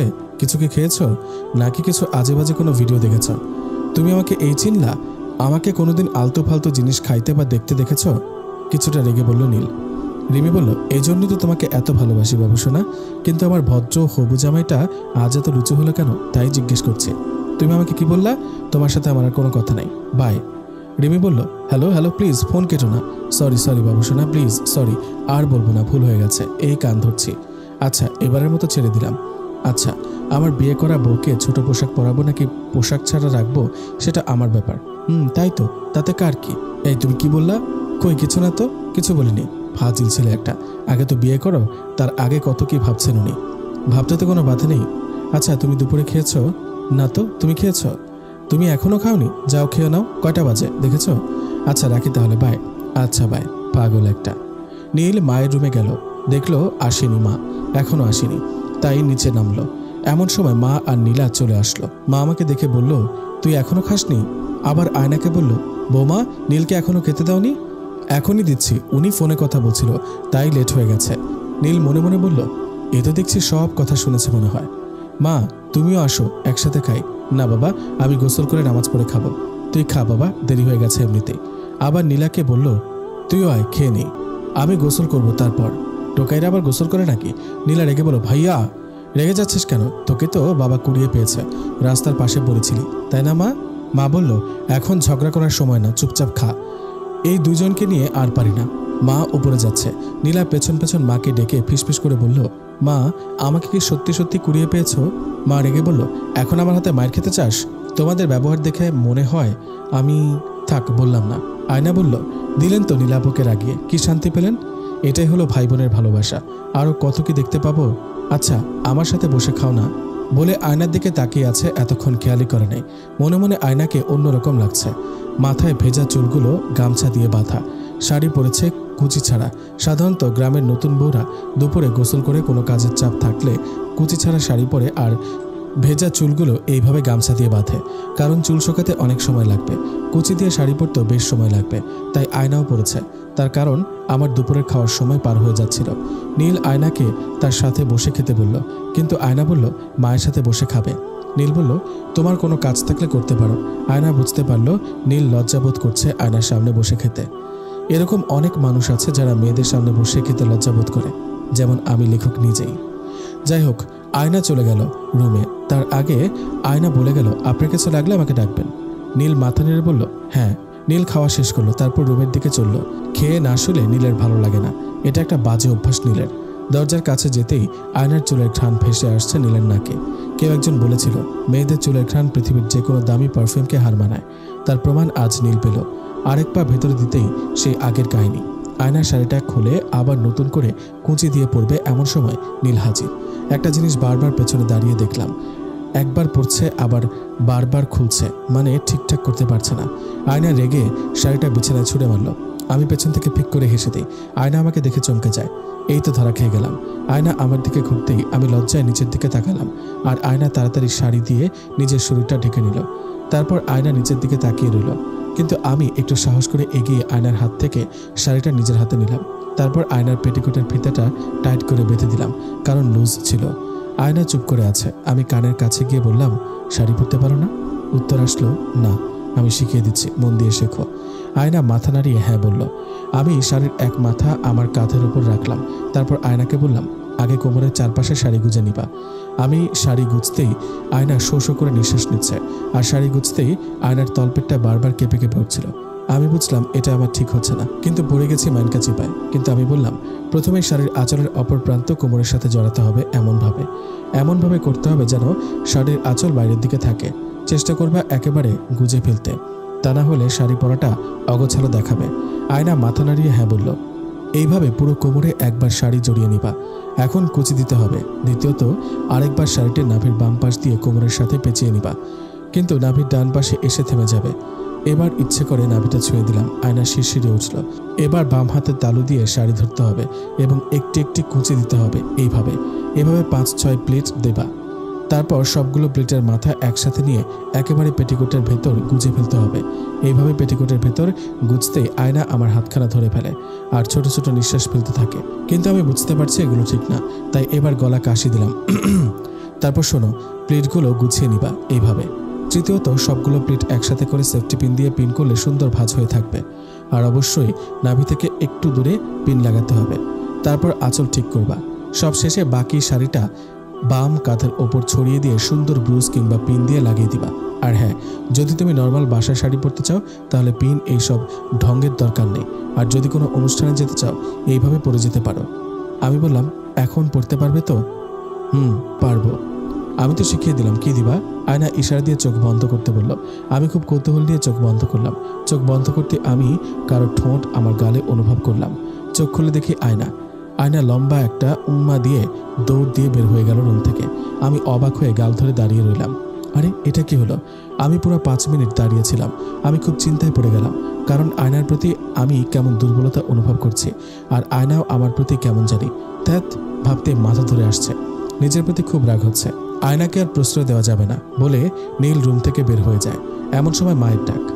আমি বললাম, মা আমাকে ডেকেছ? হ্যাঁ। আয় বাবা। হ্যাঁ বলো মা। বৌমা সম্পর্কে তো কিছু বললি না বাবা। ওকে, বাড়ি কোথায়? বাবা মা কেউ তো আসলো না। আর তুই তো শ্বশুরবাড়িও গেলি না। নীল খুব চিন্তায় পড়ে গেল। এখন কি বলবে? কোনো কথা না বলে নীল চুপ করে ভাবছে। মা ডাক দিয়ে বলল, কিরে চুপ করে আছিস কেন? মায়ের কথা নীলের ধ্যান ভেঙে গেল। কিছু বলতে যাবে এমন সময় আয়না চায়ের কাপ নিয়ে হাজির। আয়নাকে দেখে নীল রেগে ফেটে পড়েছে মনে হয়। মা বলল, ও বৌমা তুই আসছিস? ভালোই হলো। কেন মা, কিছু বলবেন? হ্যাঁ, আমার কাছে বস। শোন, তোর বাড়িতে কে কে আছে? মা হঠাৎ প্রশ্ন করায় আয়নার হাসি মুখটা চেপে কিছুটা কালো হয়ে গেল। আয়নাও চুপ করে আছে। কিরে তোরা চুপ করে আছিস কেন? নীল বলল, আসলে মা। ও নীলকে থামিয়ে দিয়ে আয়না বলল, আমি বলছি মা। আয়না তখন মাকে জড়িয়ে ধরে বলল কিছুটা কাঁদো কাঁদো কণ্ঠে, মা আমার কেউ নেই, ছোটবেলা থেকে আমি এতিম। হায় হায়, তুই সেটা আগে বলিস না কেন? নীল, আয়না যা বলছে তা ঠিক? নীলও আয়নার কথা সায় দিয়ে মা। তা আগে বলিস না কেন? নীল বিড়বিড় করে কি বলবে খুঁজে পাচ্ছে না। তখন আয়না বলল, যদি আপনি কিছু বলেন বকাবকি করেন তার ভয়ে। মা তখন কিছুটা রেগে, এই ছাগল তুই আমাকে এই চিনলি? আমি বকাবকি করব? মা ভয়ে বলি নাই, প্লিজ রাগ করো না, ভুল হয়ে গেছে মা। আচ্ছা শোন, বৌমাকে কোনোদিন কষ্ট দিবি না। এমন বউ কিন্তু হাজারে একটা পাওয়া যাবে কিনা সন্দেহ। মা কথা বলতে বলতে আলমারি থেকে একজোড়া স্বর্ণের বালা বের করে দিল। আয়না তো অবাক। মা আমার লাগবে না। মা বলল, লাগবে না মানে? এগুলা আমার শাশুড়ি দিয়েছেন, তাকে আবার তার শাশুড়ি দিয়েছেন, আর আমি তোকে দিলাম, তুই আবার তোর বৌমাকে দিবি। মা নিজের হাতে আয়নাকে পরিয়ে দিল। আমি যাই, কাজ আছে। আয়না চলে গেল। যা। আয়নার সাথে নীল উঠে যেতেই চাইলে মা বলে, নীল বস, কথা আছে। আয়না চলে গেল। তখন মা আমাকে বলল, নীল শোন বাপ, আয়নাকে কোনোদিন কষ্ট দিস না, ও তো অনাথ, আর ওর মতো লক্ষ্মী একটা মেয়ে বউ হিসেবে পাওয়া ভাগ্যের ব্যাপার। ডাক্তার কি বলেছে জানিস? ডাক্তারের কথা শুনে নীলের বুকে ভয় কেঁপে উঠল। ভয় ভয় নীল জিজ্ঞেস করলো, মা কি বলেছে? আমি নাকি অনেকটাই সুস্থ। মায়ের কথা শুনে নীলের বুকের ওপর থেকে পাথরটা সরে গেল। মা আরও বলল, কিছুদিন পর আবার যেতে বলেছে ডাক্তার, কিছু টেস্ট করবে। ডাক্তার বলেছে মনে হয় আমার রোগটা নাকি ভালো হতে পারে। নীল তার মাকে জড়িয়ে ধরে কাঁদতে লাগলো। মা, আমি তোমাকে হারাতে চাই না। আরে পাগল, কিচ্ছু হবে না আমার। নীলের মা নীলকে সান্ত্বনা দিয়ে রুমে পাঠিয়ে দিল। রাত 10টা বাজে। নীল রিমির সাথে খুব হেসে কথা বলছিল। আয়না তা খেয়াল করলো। রিমির সাথে কথা বলতে দেখে আয়নার হয়তো ভালো লাগছিল না, তাই আয়না রুমের টিকে থাকতে না পেরে বাইরে যাচ্ছে আবার আসছে। তা নীল খুব ভালোভাবেই খেয়াল করলো। নীল কথায় খুব মজে গেছে রিমির সাথে কথা বলে। এমন সময় মা আসলো। মাকে দেখে আমি ফোনটা কেটে দিলাম তাড়াতাড়ি। নীল মনে মনে ভাবলো এই সময় তো মা ঘুমানোর কথা, কিন্তু নীল বুঝতে পারলো মাকে এই রুমে নিয়ে আসা কার কাজ। মা কিছু কথাবার্তা বলে চলে গেল। নীল ফোনের দিকে তাকিয়ে দেখে 20টা মিসড কল রিমির। নীল ফোন দিতেই বারবার কেটে দেয়, কারণ রিমি রেগে গেছে। আবার কল দেয় নীল। তখন রিমি রিসিভ করে ইচ্ছে মতো বকাবকি করে নীলকে। তখন নীল রেগে আছাড় দিয়ে ফোনটা ভেঙে ফেলে। তাই দেখে আয়না ভয়ে দাঁড়িয়ে যায়। কাছে গিয়ে বলল, ফোন ভাঙলেন কেন? নীল রাগ কন্ট্রোল করতে না পেরে বলার সাথে সাথে আয়নার গালে ঠাস করে 2খানা চড় মেরে দেয় আয়নার নরম গালে। তখন আয়নার চোখ দিয়ে টপ টপ করে পানি ঝরতে থাকে। কিন্তু নীল আবার আয়নার কান্না করা দেখে আয়নাকে কষে আরো 2টা থাপ্পড় মারল। তার কারণ আয়না মাকে ডেকে নিয়ে আসছে, যাতে আমি ফোনে কথা বলতে না পারি। এবার নীল আয়নার গলাটা এক হাত দিয়ে চাপ দিয়ে চোখ রাঙিয়ে বলল, তোকে টাকা দিয়ে ভাড়া করে আনছি, কিন্তু তোকে আমার পার্সোনাল কোনো কাজে নাক গলানোর অধিকার দেই নাই। নীল গলা ধাক্কা দিয়ে ফেলে দেয় বিছানায় আয়নাকে। তারপর রুম থেকে বের হয়ে চলে যায় নীল। রাত 11টায় রিমির বাসার নিচে গিয়ে নীল ফোন দেয় রিমিকে। হ্যালো, এই তোরে যে এতগুলো বকা দিলাম, তোর লজ্জা নাই? আমি তোমার বাসার নিচে, যা বলার নিচে এসে বলো। ওই বুইড়া বেটা, তুই আমার বাসার নিচে কি করিস? কি আমি বুইড়া বেটা? কি বলো এসব? মাথা ঠিক আছে তোমার? ওই আরেকটা কথা বলে তোরে কিন্তু গিয়ে মায়ের শুরু করব। মারার জন্য তো আগে নিচে নামতে হবে, তারপর মারো। আমি নিচে গেলে তুই আমাকে পটিয়ে ফেলবি, তাই আমি যাব না। তাহলে একটা বালিশ পাঠিয়ে দাও। কেন? থাকবো এখানে। তোরে যদি না খাইছি রে নীল, দাঁড়া আসতেছি। একটু পর দেখি জান পাখিটা রেগে লাল হয়ে ঝাড়ু হাতে করে নিয়ে আসছে আমাকে মারতে, কিন্তু আমি গাড়িতে গা হেলিয়ে দাঁড়িয়ে আছি, কোনো নড়চড় করছে না।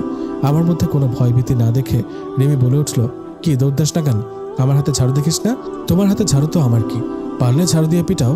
আমি কিন্তু বাড়ি দিলাম। বলতে বলতে প্রায় একদম কাছে চলে আসছে, আর নীল এই সময় খপ করে রিমির হাত দুটো ধরে ফেলে, ঝাড়ু ফেলে দেয়, আর রিমির হাত ধরে হালকা ধাক্কা দিয়ে গাড়ির সাথে রিমির পিঠ লাগিয়ে দেয়। আর নীল রিমির কাছাকাছি গা ঘেঁষে একদম দাঁড়ায় যাতে রিমি না যেতে পারে। দুজন একদম কাছাকাছি, যাকে বলে মুখোমুখি, দুজনের মুখ ছুঁয়ে ছুঁয়ে এমন। একটু ধস্তাধস্তিতে রিমি হাঁপিয়ে গেছে। রিমির গরম নিঃশ্বাস নীলের মুখে এসে পড়ছে। নীল চোখে চোখ রেখে বলল, খুব রাগ তাই না? এখন দেখাও কত রাগ। রিমি নড়াচড়া করতেই রিমির নাকের সাথে নীলের নাকের ঘষা লাগে। তখন রিমি নীলের দিকে তাকিয়ে আছে শান্ত হয়ে। তখন নীল ইচ্ছে করেই রিমির নাকের সাথে নিজের নাকটা ঘষে দেয়। এমন সময় রিমি বলল, কি হচ্ছে? ছাড়ো, কেউ দেখে ফেলবে। এত রাতে কে আসবে? এজন্যই তোমার কাছে আসতে চাই না। কাছে আসলে কেমন করে জানি আমাকে বশ করে ফেলো। নীলের গাটা রিমির গায়ের সাথে লেগে আছে। নীল রিমিকে ছেড়ে দিয়ে বলল, যাও, ধরে রাখছে কি? রিমির আধা হাসি মুখটা নিমিষে কালো হয়ে গেল। রিমি মনে মনে, পাগলাটা কি বুঝেও না কি বলতে চাইছি। নীল অভিমান করে দাঁড়িয়ে আছে। রিমি 2 পা এগিয়ে সামনের দিকে যেয়ে আবার দাঁড়ালো। নীল অভিমানের নিচের দিকে তাকিয়ে আছে। এমন সময় ধাক্কা দিয়ে কেউ গাড়ির সাথে মিশিয়ে ফেলল। মনে হয় তাকিয়ে দেখে রিমি। কিছু বলার আগেই রিমি আমার 2 ঠোঁট বন্ধ করে দিল রিমির নরম ঠোঁট দিয়ে। এই প্রথম রিমি আমাকে ভালোবাসার স্পর্শ এঁকে দিল আমার ঠোঁটে। কিছুক্ষণ পর মুখটা তুলে রিমি বলল, এবার হ্যাপি তো? নীল মাথা নেড়ে বলল, হ্যাঁ। দুজন দুজনের দিকে তাকিয়ে আছে, পলক পড়ছে না।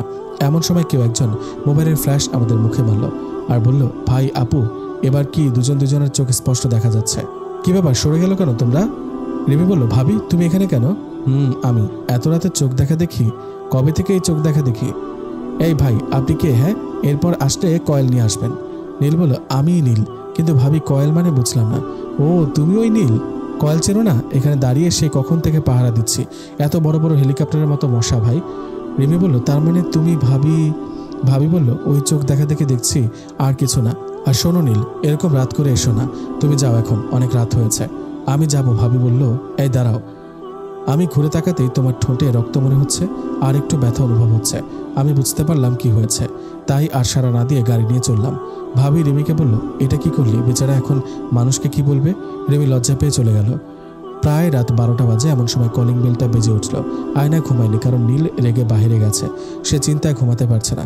কলিং বেলের শব্দ শুনে আয়না দৌড়ে চলল দরজা খুলতে। আয়না দরজা খুলে দেখলো নীল খুব হাসি খুশি, তাই আর নিজের মুখটা ভার করে রাখলো না। জোর করে মুখে হাসি ফুটিয়ে নীলের পেছন পেছন রুমে চলল। নীল তখন যেতে যেতে বলল, আই এম সরি, আসলে আমার রাগ কন্ট্রোল করতে পারি না, আমাকে ক্ষমা করে দাও প্লিজ।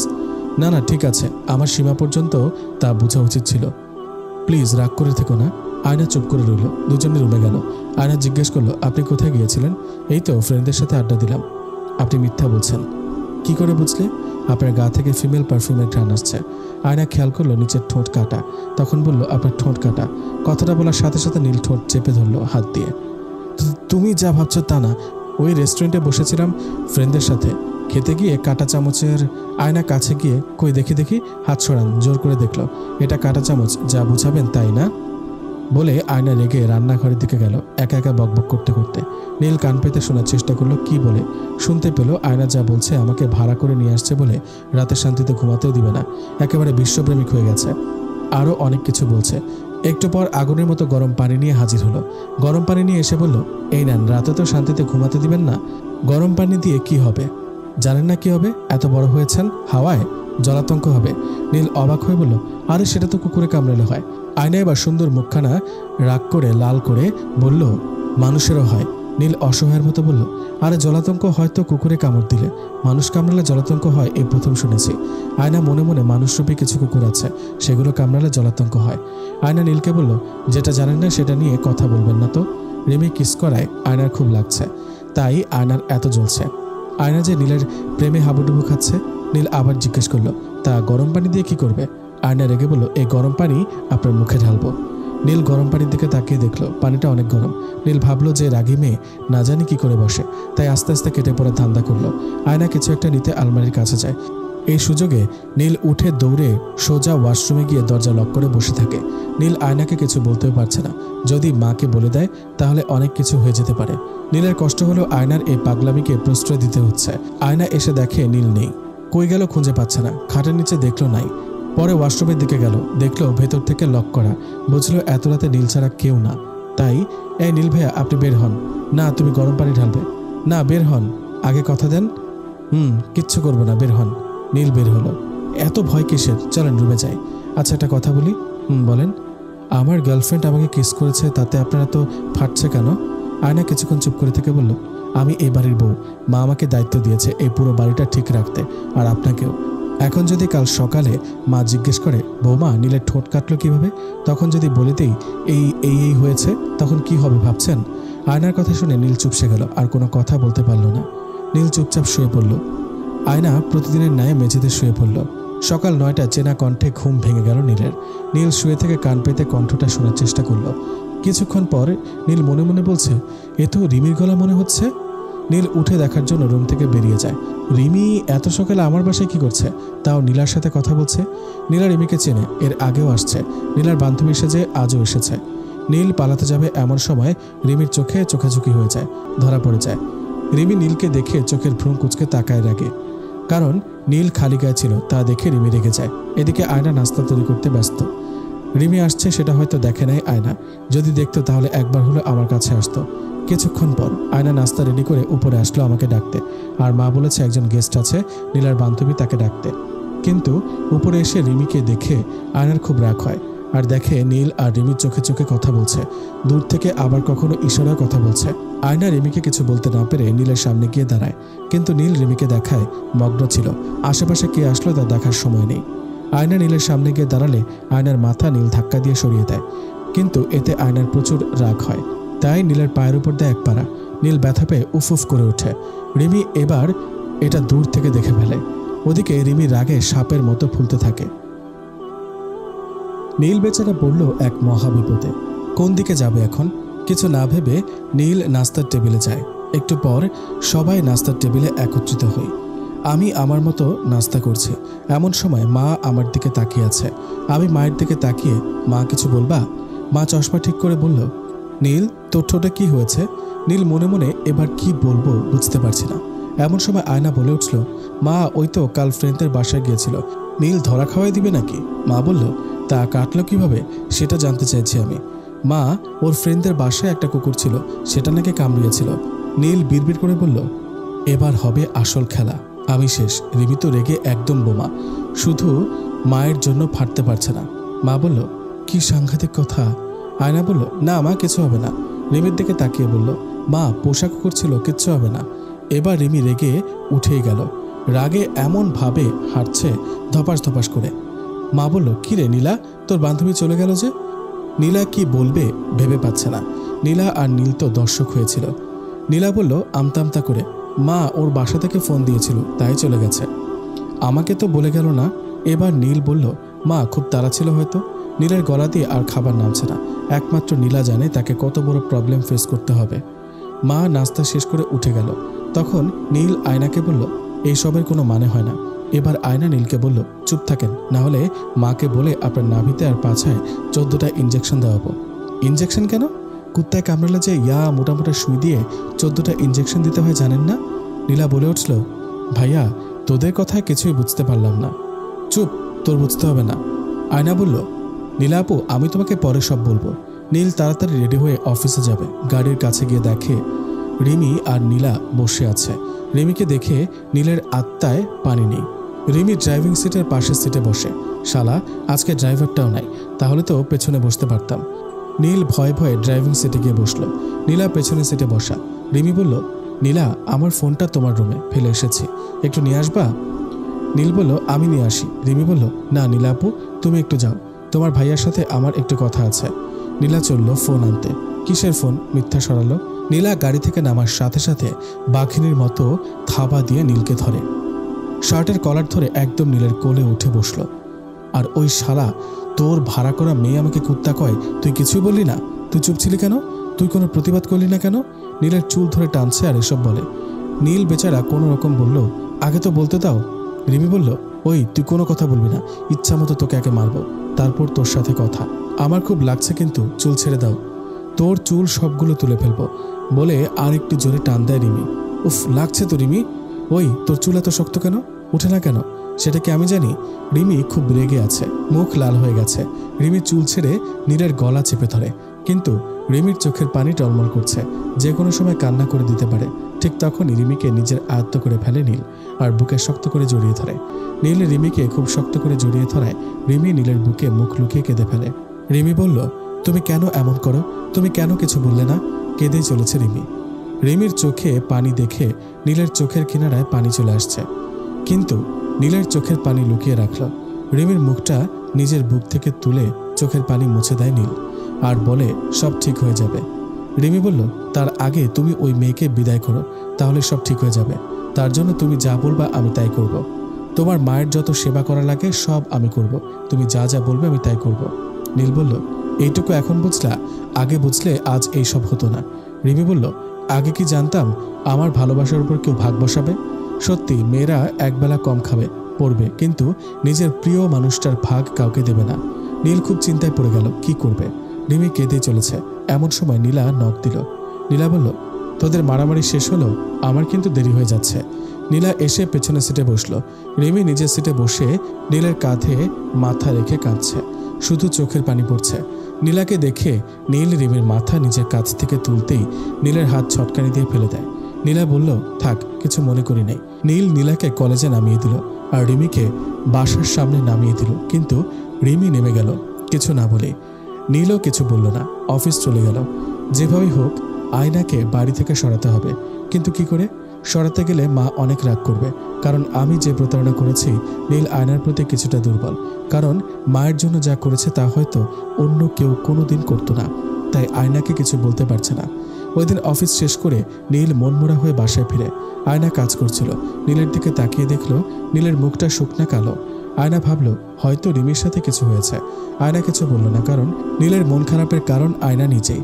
সেদিন নীল কারোর সাথে কথা বলেনি, সারাদিন রুমেই ছিল। নীল রাতে খেয়ে চুপচাপ শুয়ে পড়ে। আয়না যেদিন থেকে নীলের রুমে ঘুমায় সেদিন থেকে নীল রুমের লাইট অফ করে না, কিন্তু আজ আয়নাকে লাইট অফ করতে বলল। এদিকে রিমি বাসা থেকে বের হচ্ছে না, নীলের ফোনটাও রিসিভ করছে না। অফিসে যেয়ে রিমিকে ফোন দেয়, কিন্তু রিমি ফোন ধরে না। নীল বাড়ি এসে অনেকবার ফোন দেয়, কিন্তু রিমি রিসিভ করে না ফোন। মাঝরাতে আয়নার ঘুম ভেঙে যায় কারো ফুপিয়ে কান্নার শব্দে। কিন্তু কে কাঁদছে? আয়না ভালো করে কান পেতে থাকে, কিন্তু কান্নার আওয়াজটা নীলের থেকে আসছে।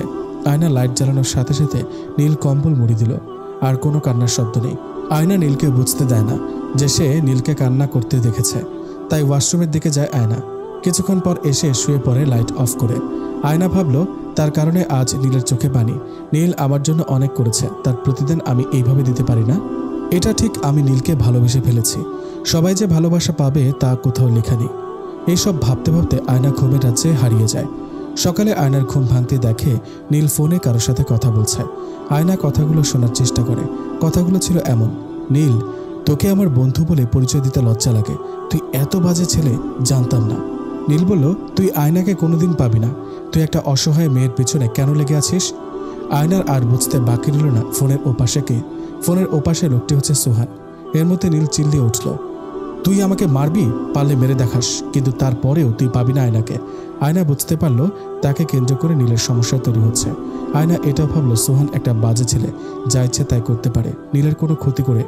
তাই আয়না উঠে নীলের হাত থেকে ফোনটা কেড়ে নেয়, নীল বাধা দেওয়ার পরেও। আয়না ফোনটা কানে ধরে বলে, হ্যালো, আমি আয়না বলছি, আপনি কি চান তা আমাকে বলেন। নীল আবার বাধা দেয়, কিন্তু মানে না আয়না। তখন সোহান আয়নাকে বলল, সুন্দরী, আমি যা চাই তা হলো তোমাকে আমার সাথে হোটেলে 1 ঘন্টা কাটাতে হবে, না হলে নীলকে দুনিয়ার বুক থেকে সরিয়ে দেব। নীল তখন লাল হয়ে যাবে, বুঝলা? তুমি কি রাজি? আয়না 30 সেকেন্ড চোখ বন্ধ করে ভাবলো, তারপর কিছু বলতে যাবে নীল ফোনটা কেড়ে নেয়। সোহান নীলকে বলল, কাজটা ভালো করলি না। নীল ফোনটা কেটে দিয়ে আয়নাকে বলল, আমার হাত থেকে ফোনটা নিলে কেন? আর আমার পারমিশন ছাড়া কখনো বাইরে যাবে না। কেন? আপনার থেকে পারমিশন নিতে হবে কেন? আমার বাড়িতে যতদিন আছো ততদিন নিতে হবে বলে নীল ওয়াশরুমে গেল, আর আয়না নাস্তা রেডি করতে চলে গেল। কিন্তু নীল ওয়াশরুম থেকে বের হয়ে নাস্তা না করে অফিসে চলে গেল। তাই দেখে নীলের মা বলল, বৌমা, নীলের কি হয়েছে? মা, আমার যাওয়ার সময় হয়ে গেছে, আপনি নাস্তা করেন। 20 মিনিট পর ফোন আসলো, নীল অ্যাক্সিডেন্ট করেছে। আয়না আর নীলা বের হয়ে গেট পর্যন্ত যেতে নীল চলে আসে। নীলা নীলকে ধরে, ভাইয়া তোর কিছু হয়নি তো? না, আমি ঠিক আছি, সামান্য একটু লেগেছে। কিছুক্ষণ পর আয়নার ফোনে একটা অচেনা নাম্বার থেকে ফোন আসলো। আয়না না চাইতে হঠাৎ রিসিভ করলো। ফোনের ওপাশ থেকে বাজে ভাষায় একটা কথা বলে উঠল। আয়না বুঝতে পারল সোহান। তারপর আয়না বলল, আপনি আমার নাম্বার কোথা থেকে পেলেন? সোহান বলল, নাম্বার কই পেলাম সেটা বড় কথা না, আজ যে তোমার নাগর অল্পের জন্য বেঁচে গেছে, নেক্সট টাইম ছাড়বো না। তার আগে যদি তুমি... বলার আগে ফোনটা কেটে দিল আয়না, কারণ নীল রুমে প্রবেশ করেছে। নীল বলল, কার সাথে কথা বলছিলে? বাড়িতে কথা বলছিলাম। মিথ্যা বলল আয়না। বাড়িতে টাকা পাঠাতে হবে? না। আচ্ছা, আমি কি বাইরে যেতে পারি? কেন? আমার পার্সোনাল কাজ আছে। কি পার্সোনাল কাজ আমাকে বলো। আমার সব পার্সোনাল শোনার অধিকার আপনার নেই। আমি আপনার বিয়ে করা বউ না যে সব বলতে হবে। তার থেকেও বেশি, সো আমাকে বলতেই হবে। বলছি না বলবো না। এর জন্য যদি চুক্তি বাতিল করেন তাহলে করেন। নীল দেখলো আয়না খুব রেগে গেছে, তাই বেশি কিছু আর বলল না। আয়না রুম থেকে বের হয়ে গেল, কিন্তু কিছুক্ষণ পর আবার রুমে এসে নীলকে বলল, আমি কিছু কথা বলতে চাই, যা আপনাকে শুনতে হবে। বলো। আপনি রিমি মেয়েটাকে বিয়ে করবেন না। আয়নার এমন কথা শুনে নীল আয়নার দিকে তাকায়। নীল কিছু বলবে তার আগে আয়না বলল, এটা বলবো না যে রিমিকে রেখে আমাকে বিয়ে করেন। আমি বলতে চাইছি রিমি মেয়েটা ভালো না। নীল বলল, কিভাবে বুঝলে? যদি রিমি আপনাকে সত্যিকারের ভালোবাসতো তাহলে অন্য একটা মেয়ে ভাড়া করে এনে অভিনয় করতে বলতো না, সে নিজে আপনাকে বিয়ে করত। আর সে তো আপনার পরিবারের কাউকেই ভালোবাসে না। এটা তুমি ভুল বললে। কেন? আপনি তো বলেছিলেন সে আপনার মায়ের সেবা করতে চায় না, মডার্ন মেয়ে, শাশুড়ির সেবা টেবা এইসব করতে পারবে না, আরও অনেক কিছু বলেছিলেন। আপনার মা এখন অনেকটাই সুস্থ, রিমিকে বিয়ে করে আরও অসুস্থ করবেন না। কথাগুলো বলে চলে যাবে, তখন নীল বলল, রিমি এখন এসব করতে রাজি। তাহলে তো ভালোই, আপনার আর কোনো চিন্তা নেই। নীল আয়নার চোখে আষাঢ়ের মেঘ দেখতে পেল, যে কোনো সময় বর্ষা নামতে পারে। কিন্তু মা এসে পড়াতে মেঘগুলো চোখের আকাশেই শুকিয়ে গেল। মা এসে নীলকে বলল, কি হয়েছে নীল? আয়নাকে দেখলাম কেমন জানি। ও কিছু না মা। আয়না প্রায় 3 ঘন্টা পর বাসায় ফিরল। তখন প্রায় সন্ধ্যা। রুমে আসতেই নীল জিজ্ঞেস করলো, এতক্ষণ বাইরে কি করলে? কাজ ছিল। কি কাজ আয়না? পরে জানতে পারবেন। আজ আপনাকে এখন আমার সাথে বের হতে হবে। কোথায়? আমি যেখানে নিয়ে যাব সেখানে। কোনো কথা বলতে পারবেন না, আর সাথে কিছু টাকা নিয়ে বের হবেন। তারপর নীলকে নিয়ে বের হলো শপিং করতে। নীল চুপচাপ আয়নার পেছন পেছন ঘুরছে, যা কেনাকাটা সব আয়না করছে। কিন্তু নীল কিছু বলতে গেলে আয়না বলে, চুপ থাকেন, আপনি কোনো কথা বলবেন না। কেনাকাটা ছিল সব বিয়ের। নীলের মনে হয়েছে কারো হয়তো বিয়ে। সব শেষে গাড়িতে করে বাসার দিকে যাচ্ছে, এমন সময় আয়না বলল, গাড়ি থামান। মাঝ রাস্তায় গাড়ি থামাতে বলল কেন? আচ্ছা, এখন যদি বলি আমাকে বিয়ে করতে, আপনি করবেন? এটা কেমন কথা? আচ্ছা, আমাকে একটুও ভালোবাসেন নাই? আয়না, এইসব এখন বলছো কেন? তুমি জানো রিমি আছে। তারপরেও আয়না, ওটা তো একটা চিটিংবাজ মেয়ে, নিজেরটাই শুধু বোঝে। তারপরেও রিমিকে বিয়ে করব, কারণ ও ভুলটা বুঝতে পেরেছে। কয়লা ধুলে কোনোদিন ময়লা যায় না, এটা মনে রাখবেন। একদিন আমার জন্য বিন্দু পরিমাণ হলে আফসোস করবেন, যখন আমার সাজানো... থাক, বললাম না, বলে গাড়ি থেকে নেমে পড়লো আয়না। গাড়ি থেকে নামছো কেন? আমি একটা জিনিস ফেলে এসেছি শপিং মলে। তাহলে আমি যাই? না, আপনি সোজা বাড়ি যান, আমি নিয়েই তাড়াতাড়ি আসবো। আচ্ছা শোনেন, একটু গাড়ি থেকে নামেন। নীল গাড়ি থেকে নামতে আয়না শক্ত করে জড়িয়ে ধরল আর ফুপিয়ে কান্না করতে লাগলো। নীলের কাছে আয়নাকে আজ অন্যরকম মনে হচ্ছে আয়নাকে চিরদিনের জন্য হারিয়ে ফেলছে। আয়না সরি বলে রিক্সা নিয়ে চলে গেল। আর নীল বাসায় এসে দেখতে পেল রিমি বাসায় মায়ের সাথে কথা বলছে। রিমির বাবা মা ভাইয়া ভাবি সব এসেছে। নীল বিষয়টা বুঝতে পারল না, তাই রিমিকে ডাকলো। নীল বলল, তোমরা সবাই আমার বাসায়? বুঝলাম না। রিমি বলল, বুঝো না বুঝি, আজ আমাদের বিয়ে। আমি আয়নাকে প্রথমত খারাপ ভেবেছিলাম, কিন্তু ওর মতো মেয়েই হয় না। রিমি থেকে কথাটা শুনে নীলের মাথা ধরে গেল, হার্টবিট বন্ধ হওয়ার মতো। নীল সোফায় বসে পড়ল, মূর্তি হয়ে। কোনো কথা নেই নীলের মুখে। নীলের বুকটা অজানা কষ্টে ফেটে যাচ্ছে, কাউকে বলতে পারছে না। রিমি জিজ্ঞেস করলো, আয়না কোথায়? তোমার সাথেই তো আসার কথা ছিল। নীল বলল, চলে গেছে। নীল বুঝতে পেরেছে আয়না আর আসবে না। আয়না নীলের জীবন থেকে অস্তিত্ব হারা হয়ে যাবে, ভাবতেও পারছে না। তারপরেও গাড়ি নিয়ে বের হবে। নীলা এসে বলল, ভাইয়া লাভ নেই, সে চলে গেছে, আর ফোনটাও অফ। ওইদিকে বুক ভরা কষ্ট নিয়ে আয়না বাড়ির উদ্দেশ্যে রওনা দেয়, নিজের কষ্টটা কিছুটা হলেও ভুলে থাকার জন্য। সারা রাত চোখের পাতা এক করেনি, শুধু কেঁদেছে। ভোরবেলা বাস আয়নার গন্তব্যে নামিয়ে দেয়। আয়না হেঁটে বাড়ি আসছিল, চোখে পানি, আর একটু হাঁটার পর চোখের পানি মুছে ফেলে, কারণ বাড়ি দেখা যাচ্ছে। যদি কেউ চোখে পানি দেখে তাহলে মা বাবার মন খারাপ করবে, তাই চোখের পানি মুছে এগিয়ে যায়। কিন্তু বাড়িতে অনেক মানুষের আনাগোনা দেখা যাচ্ছে, আবার মাথায় টুপি। অনেকের চোখে পানি, আবার এইসব দেখে আয়না পায়ের গতি বাড়ায়। বাড়ির উঠানে যেতেই একটা খাটিয়া দেখতে পায়। আয়নার মা ভাই বোন এসে আয়নাকে ধরে কান্না শুরু করে দেয়। কেউ একজন খাটিয়ায় থাকা লাশটার কাপড় সরিয়ে দেয়। আয়না তাকিয়ে দেখে তার বাবা আর নেই। আয়না দেখে বেহুশ হয়ে যায়, কারণ আয়না তার বাবার লাশ দেখবে তা কল্পনা করতে পারেনি। আয়নার ফোন অফ ছিল সারা রাত, তাই জানাতে পারেনি। লাশটি জানাজা করা শেষ, তখন আয়নার জ্ঞান ফেরে। কবর দেওয়ার জন্য নিয়ে যাবে এমন সময় একজন ভদ্রলোক এসে বলল, দাঁড়ান, যাকে কবর দিতে নিয়ে যাচ্ছেন তার কাছে আমি 5 লাখ টাকা পাবো, তার কি হবে? তখন সেই খবরটা আয়নার কাছে গেলে কেউ একজন বলল 5 লাখ টাকা দাবি করেছে। আয়না সেই ভদ্রলোকটিকে বলল, আমি আপনার টাকা পরিশোধ করব, দয়া করে আমার বাবাকে কবর দিতে দিন। 7 দিন পর আবার সেই লোকটি এসে টাকা চাইল। আয়না তখন বলল, চাচা, আমার পক্ষে এত টাকা দেওয়া সম্ভব না। কিন্তু চাচা, আপনার বাসায় তো কাজের লোক লাগে। সেই লোকটি বলল, তা তো আছেই, কিন্তু কেন? তাহলে আপনার বাসায় কাজ করে টাকা পরিশোধ করে দিব, যতদিন না টাকা পরিশোধ না হয় ততদিন কাজ করব। সেই লোকটি বলল, না, তা হবে না। তুমি 2টি উপায়ে টাকা পরিশোধ করতে পারবে। এক, আমার 5 লাখ টাকা নগদ দিতে হবে, আর না হয় আমার একটা ছেলে আছে, তাকে বিয়ে করতে হবে। এই কথা শুনে আয়নার মা বলল, আমাদের এত টাকা দেওয়ার সামর্থ্য নেই। লোকটি বলল, তাহলে আমার ছেলেকে বিয়ে করতে বলুন আপনার মেয়েকে। আয়নার মা বলল, আপনার ছেলে তো 4 বউ আছে, তাহলে আমার মেয়ের জীবনটি কেন নষ্ট করতে চান? লোকটি বলল, আমার নাতি নাতনি দরকার, তাই। আয়না ভাবল, আমার জীবন কি মিথ্যা অভিনয় করতে করতে যাবে? কাউকে ভালোবাসার অধিকার পর্যন্ত নেই আমার। কি আর করার, মা ছোট ভাই বোনদের জন্য নিজের জীবনটা কুরবানি দিতে হবে। আয়না বাড়ি আসছিল একটু শান্তিতে থাকতে, কিন্তু তা আর হলো কোথায়? আয়না ভদ্রলোকটিকে বলল, আমি রাজি আপনার ছেলের বউ হতে, কিন্তু আমার মা ভাই বোনের খরচ সেটা তুমি মাসে মাসে পেয়ে যাবে। আয়না ভাবল, লোকটি যখন এত সহজে রাজি হলো, এর মধ্যে নিশ্চয়ই কোনো কারণ আছে। হয়তো তাদের আশা পূরণ হলে নীলের বাড়ি থেকে যেভাবে বের হয়ে আসছি সেভাবে আবার। আমারও কপাল একদম সোনায় মোড়ানো। 2 মাস পর আজ আয়নার বিয়ে হয়েছে। বাসর ঘরে বসে আছে আয়না। ঢাকঢোল পিটিয়ে আনুষ্ঠানিকভাবে বিয়ে হলো, কিন্তু একবারও তার স্বামীর মুখটা দেখেনি। আয়না বাসর ঘরে বসে শুধু নীলের কথা ভাবছে। তাকে এক মুহূর্তের জন্য ভুলতে পারেনি আয়না, কারণ নীল আয়নার রক্তের সাথে মিশে গেছে। এমন সময় দরজা লাগানোর আওয়াজ আসলো আয়নার কানে, কিন্তু আয়না শুয়ে পড়ল ঘুমের ভান করে। বর এসে দেখলো আয়না ঘুমাচ্ছে। বাইরে হালকা শীত থাকায় আয়নার গায়ে কম্বল জড়িয়ে দিয়ে বারান্দায় একটা চেয়ার ছিল, সেখানে বসে আকাশের দিকে তাকিয়ে রইল। আয়না মনে মনে বলল, বুড়া বেটার কত ভাব, কেমন ভাব ধরে ব্যালকনিতে বসে আছে। যে লোকের 4টা বউ আছে সে বুড়া ছাড়া আর কিছুই না, কিন্তু এখন পর্যন্ত একটা বউ দেখলাম না। আয়না বিছানা থেকে উঠে তার স্বামীর পেছনে দাঁড়িয়ে, কি ব্যাপার, আপনি এখানে বসে রইলেন যে, ঘুমাবেন না? আয়নার স্বামী চমকে দাঁড়িয়ে বলল, ও আপনি ঘুমান নাই? তখনও রুমটা অন্ধকার, কারো মুখ দেখা যাচ্ছে না। আমি ঘুমাবো, কিন্তু কোথায়? আয়না মনে মনে, কি লোকটে বাবা, মনে হয় ভাজা মাছটাও উল্টে খেতে জানে না। আরে বেটা, তোর যে 4টা বউ আছে সেটা আমি জানি, এত ভাব দেখানোর কোনো মানে নেই। আর কিছু না বলে আয়নার মতো আয়না শুয়ে পড়ল। সকাল 10টা বাজে, কিন্তু নতুন বউ এখনো ঘুমাচ্ছে। এটা নিয়ে বাড়িতে কানাকানি শুরু হয়ে গেল। আয়না কম্বল মুড়ি দিয়ে শুয়ে আছে। এমন সময় কেউ একজন মাথার কাছে এসে বলল, কি বড়লোকের বেটি, এত বেলা পর্যন্ত কেউ ঘুমায়? আয়নার সাথে সবাই এমন ব্যবহার করলো যা একেবারে মেনে নেওয়ার যোগ্য না, রীতিমতো খারাপ ব্যবহার। কারণ আয়না এখান থেকে মুক্তি চায়। এমন সময় একজন ছেলে এসে বলল, তোমরা সবাই বাইরে যাও, তোমাদের সাথে পরে কথা হবে। ছেলেটা দেখতে ভালোই সুদর্শন, স্মার্ট, যে কোনো মেয়েকে বশ করে ফেলার মতো। আয়নার থেকে 1 থেকে 2 বছরের ছোট হবে। আয়না ছেলেটাকে বলল, এই তোমার ভাইয়া কই, দেখছি না সকাল থেকে। আর তুমি নিশ্চয়ই আমার দেবর। আচ্ছা, তোমার নাম কি? আমার নাম রিয়াদ, আর আমার কোনো ভাই নেই, আমি একা।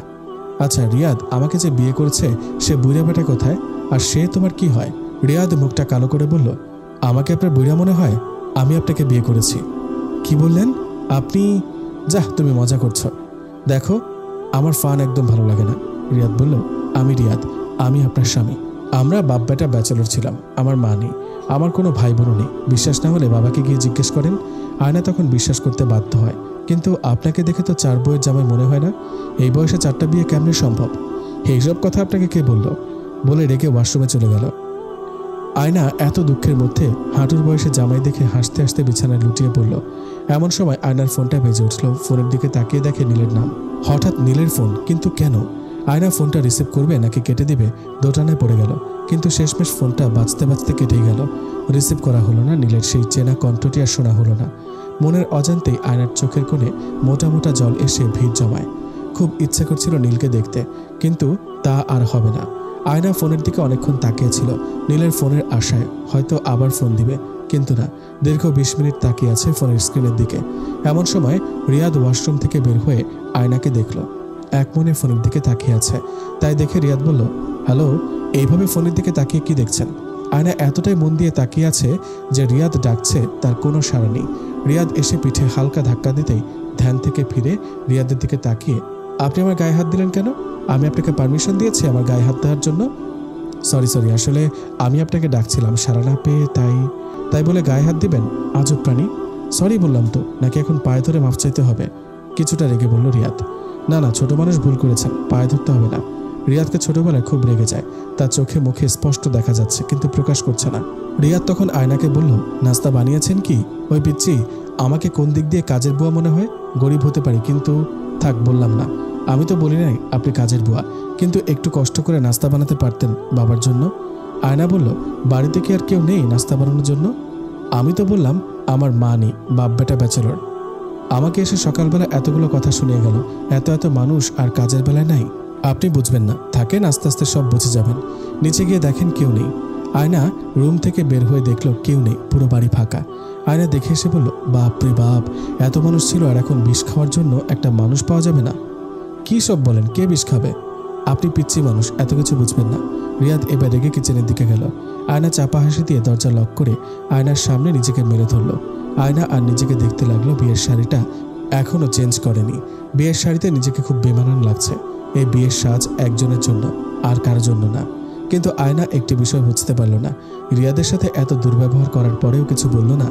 এরা মানুষ নাকি রোবট? কোনো রাগ নেই? চুলের মুঠি ধরে বের করে দিলে কি হতো আমাকে? আয়না বলল, তাহলে তো আমি মুক্ত হয়ে যাই। আয়না মনে মনে ঠিক করে নিল, যত রকমের শয়তানি আছে রিয়াদের সাথে করবে, আর একদিন ঠিকই রেগে ডিভোর্স দিয়ে দেবে। তাই শাড়ি চেঞ্জ করে আয়না কিচেনের দিকে গেল। গিয়ে দেখলো রিয়াদ রুটি বেলছে। আয়না কিচেনের দরজায় দাঁড়িয়ে বিড়বিড় করে বলে, এই মালটা দেখি পুরা চোস। কি বললেন আপনি? কই কি বললাম? কানে একটু বেশি শোনেন নাকি? আপনি তো দেখি ভালোই রুটি বানাতে পারেন, তা আপনার চার বউ কই দেখি না তো। তাদের ডাকেন, পরিচয় হই, নাকি সবগুলোরই বাপের বাড়ি পাঠিয়ে দিয়েছেন? রিয়াদ রেগে বলল, এই আপনাকে কে বলেছে আমার চার বউ আছে? রেগে যাচ্ছেন কেন? সত্যি কি লুকিয়ে রাখা যায়? আপনার বাবাই তো বলেছে। কি বাবা বলেছে?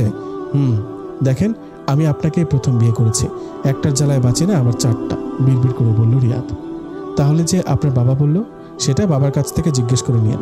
আর আপনি প্লিজ দয়া করে টেবিলে গিয়ে বসেন, আমি নাস্তা নিয়ে আসছি। রিয়াদ নাস্তা নিয়ে টেবিলে বসলো। রিয়াদের বাবার জন্য অপেক্ষা করলো। একটু পর রিয়াদের বাবা আজমল সাহেব আসলো। এসে বলল, কি রে খোকা, সে পুরনো আইটেম, বৌমা কি আমাদের ব্যাচেলর নাকি? আয়না বলল, আমি নাস্তা বানাইনি, আপনার ছেলে বানিয়েছে। আজমল সাহেব দীর্ঘ নিঃশ্বাস ফেলে বলল, খোকা, আমি ঢাকায় যাব একটা কাজে, আমার আসতে 7 দিন লেগে যাবে। তার আগে বলো, আমার নাকি 4টা বউ আছে? আজমল সাহেব বললেন, সেটা এসেই বলবো।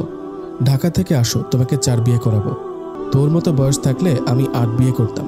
বাপ বেটার এইসব কথা শুনে আয়না খাওয়া বাদ দিয়ে হা করে তাকিয়ে আছে। কি মেন্টাল ফ্যামিলি রে বাবা, বাপ ছেলে কি কথাবার্তা বলে।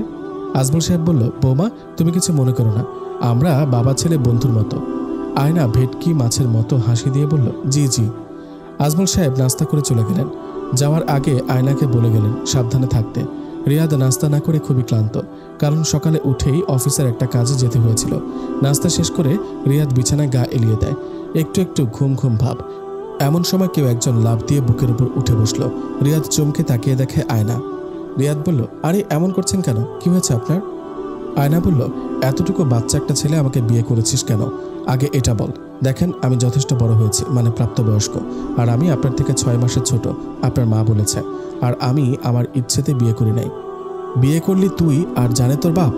আপনি ভদ্রভাবে কথা বলেন, কাগজে কলমে কিন্তু আমি আপনার স্বামী। স্বামীর খ্যাতা বড়ি। রিয়াদকে ছেড়ে দিয়ে বলল আয়না। পিচ্চি জামাই, যাও তো 1 কাপ চা বানিয়ে নিয়ে এসো। এবার তো ভদ্রভাবে বললাম। রিয়াদ বলল, যাই। একটু পর চা নিয়ে এসে বলল, এই নিন। আপনি কি করেন? আয়না জিজ্ঞেস করলো। জব। এত পিচ্চি ছেলে জব করেন কেমনে? এই, আমাকে পিচ্চি কোন দিক দিয়ে মনে হয় আপনার? আপনি তো আমার থেকে বয়সে ছোট, তাই না? হ্যাঁ, তা একটু। তাই বলে, আচ্ছা আমি একটু অফিসে যাব। ওমা, বাড়িতে আমি একাই থাকবো? আমি একা থাকতে পারবো না। কিন্তু আমি তো অফিস যাচ্ছি, আমিও যাবো আপনার সাথে। আয়না এমনভাবে বায়না ধরলো, রাজি হতে বাধ্য হলো। আচ্ছা চলেন, কিন্তু অফিসে গিয়ে বেশি কথা বলতে পারবেন না। রিয়াদ বাইকের উপর বসে আয়নার জন্য অপেক্ষা করছে। আয়না রেডি হয়ে আসলো। আয়না আসতেই আয়নার হাতে হেলমেটটা দিয়ে বলল, এটা পরে নিন। হেলমেট আপনারটা কই? আমারটাই তো আপনাকে দিলাম, আমার লাগবে না, আপনি ভালো থাকলেই হলো। আয়না উঠে বসলো বাইকে, আর রিয়াদকে চেপে ধরে বসলো। রিয়াদ বলল, এমন করে ধরলে তো দম আটকে মরে যাব। মরলে মরেন, আমার বাইকে ওঠার অভ্যাস নেই। প্লিজ একটু ইজি করে ধরেন। রিয়াদ চোখে কালো সানগ্লাসটা পরে চলল অফিসের দিকে। অফিসের সামনে আসতে রিয়াদ আয়নাকে বলল, বাড়িতে কি বলেছে মনে আছে তো? বেশি কথা বলবো না। রিয়াদ অফিসে ঢুকতে রিয়াদের মধ্যে পরিবর্তন আসলো, মানে রাগে রাগে একটা লুক আসলো, আর রিয়াদের পায়ের গতি বেড়ে গেল। হঠাৎ একটা সুন্দরী মেয়ের ডেস্কের সামনে এসে রিয়াদ দাঁড়ালো। মেয়েটি হেসে হেসে ফোনে কথা বলছিল। রিয়াদকে দেখে ভূত দেখার মতো ভয়ে দাঁড়িয়ে বলল, স্যার। রিয়াদ মেয়েটিকে শুধু বলল, এটা কোনো কল সেন্টার না। মেয়েটি ভয়ে ভয়ে, সরি স্যার, আর এমন হবে না, এটাই প্রথম, এটাই শেষ। আয়না মনে মনে এই পিচ্চিকে কেন এত ভয় পায়? অফিসে এত সুন্দরী মেয়ে থাকতে আমার মতো বুড়ি বিয়ে করলো। অনেকে আবার আয়নার দিকে আর চোখে দেখছে। কানাঘুষা শোনাও যাচ্ছে যে মেয়েটা কি স্যারের বউ। এমন সময় রিয়াদ বলল, আপনি ওয়েটিংয়ে বসেন। আয়না বলল, আমি কি ওয়েটিং রুম চিনি নাকি? এই রহিম ভাই, ওনাকে ওয়েটিং রুমে নিয়ে যান তো, অফিস বয়কে ডেকে বলল। রহিম বলল, স্যার এটা কি আমাদের ম্যাডাম? রহিম ভাই, আপনাকে যা বলেছি তাই করেন। আয়না বলে বসলো, আমি যাব না, আমি আপনার রুমে বসে থাকবো। এটা কিন্তু কথা ছিল না, আমি যা বলবো তাই হবে, না হলে। রিয়াদ হেসে বলল, আমাকে ব্ল্যাকমেল করেন? কি করবেন করেন, আমি বাসায় ভদ্রভাবে থাকি বলে ভাববেন না আমি ধোয়া তুলসী পাতা। আয়না মনে মনে মালে কয় কি। তখন আয়না চুপচাপ ওয়েটিং রুমে গেল। আয়না যখন বের হলো তখন একটি চেনা ভয়েস শুনতে পেল, আর সামনের দিকে তাকিয়ে দেখে নীল। রিয়াদের কক্ষ হতে বের হতেই আয়না নীলকে দেখতে পায়।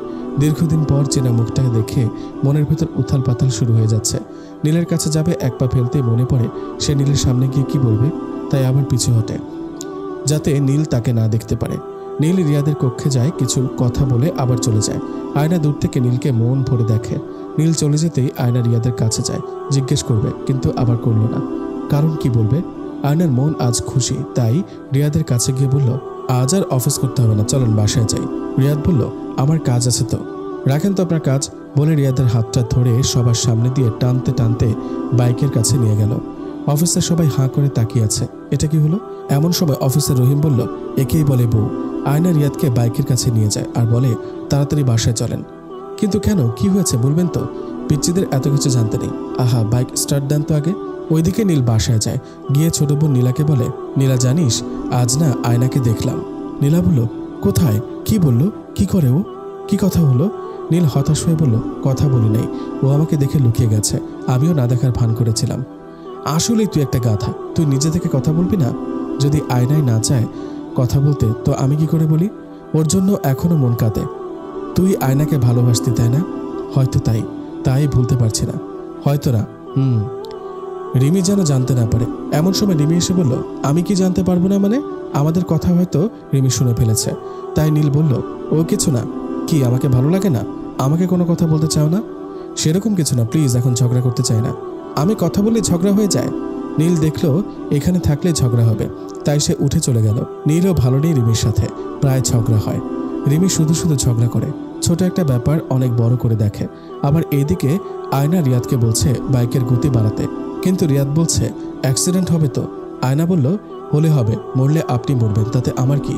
রিয়াদও গতি বাড়াচ্ছে বাইকের গতি 100 ছুঁই। এমন সময় একটা বাচ্চা দৌড়ে বাইকের সামনে পড়ে রিয়াদ বাচ্চাটাকে বাঁচানোর জন্য বাইকটা ঘুরিয়ে দেয়।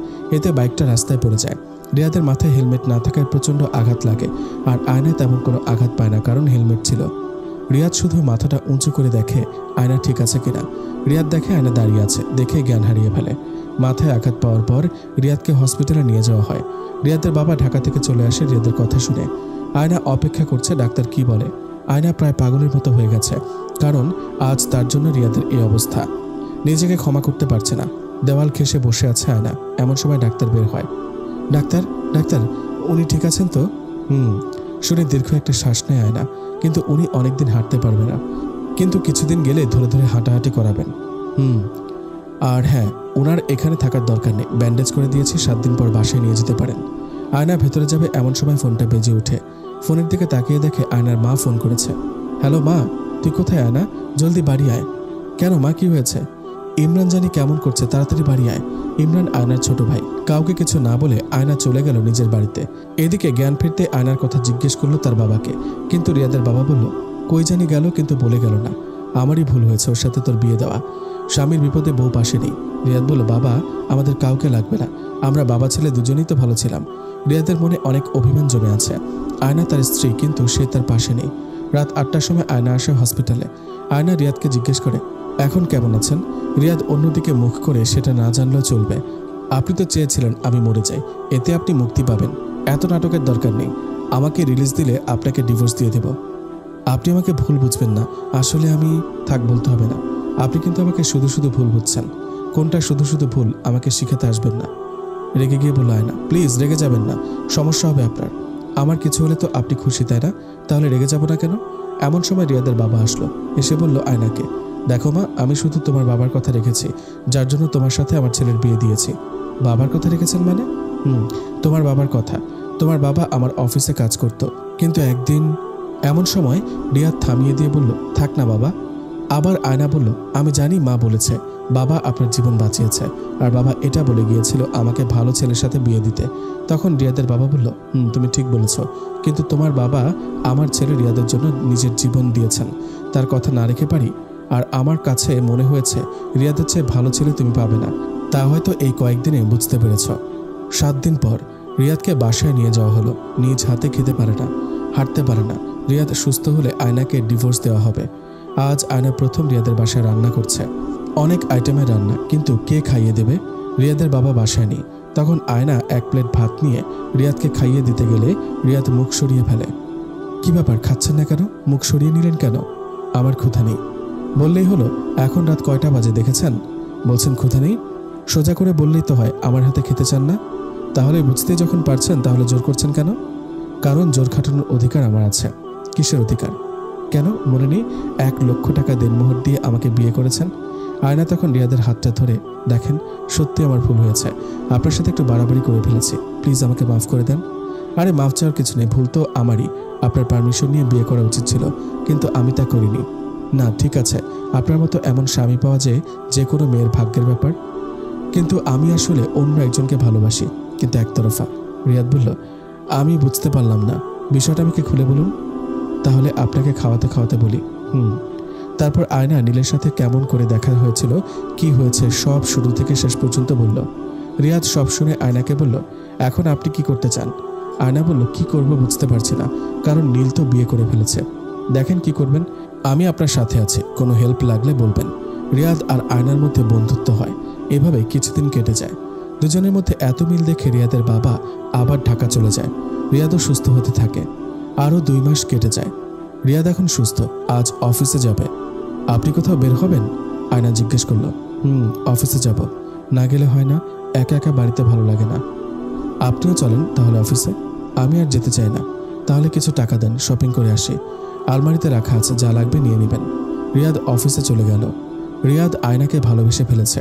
এখন আয়না তাকে ভালোবাসতে পারবে কিনা জানে না।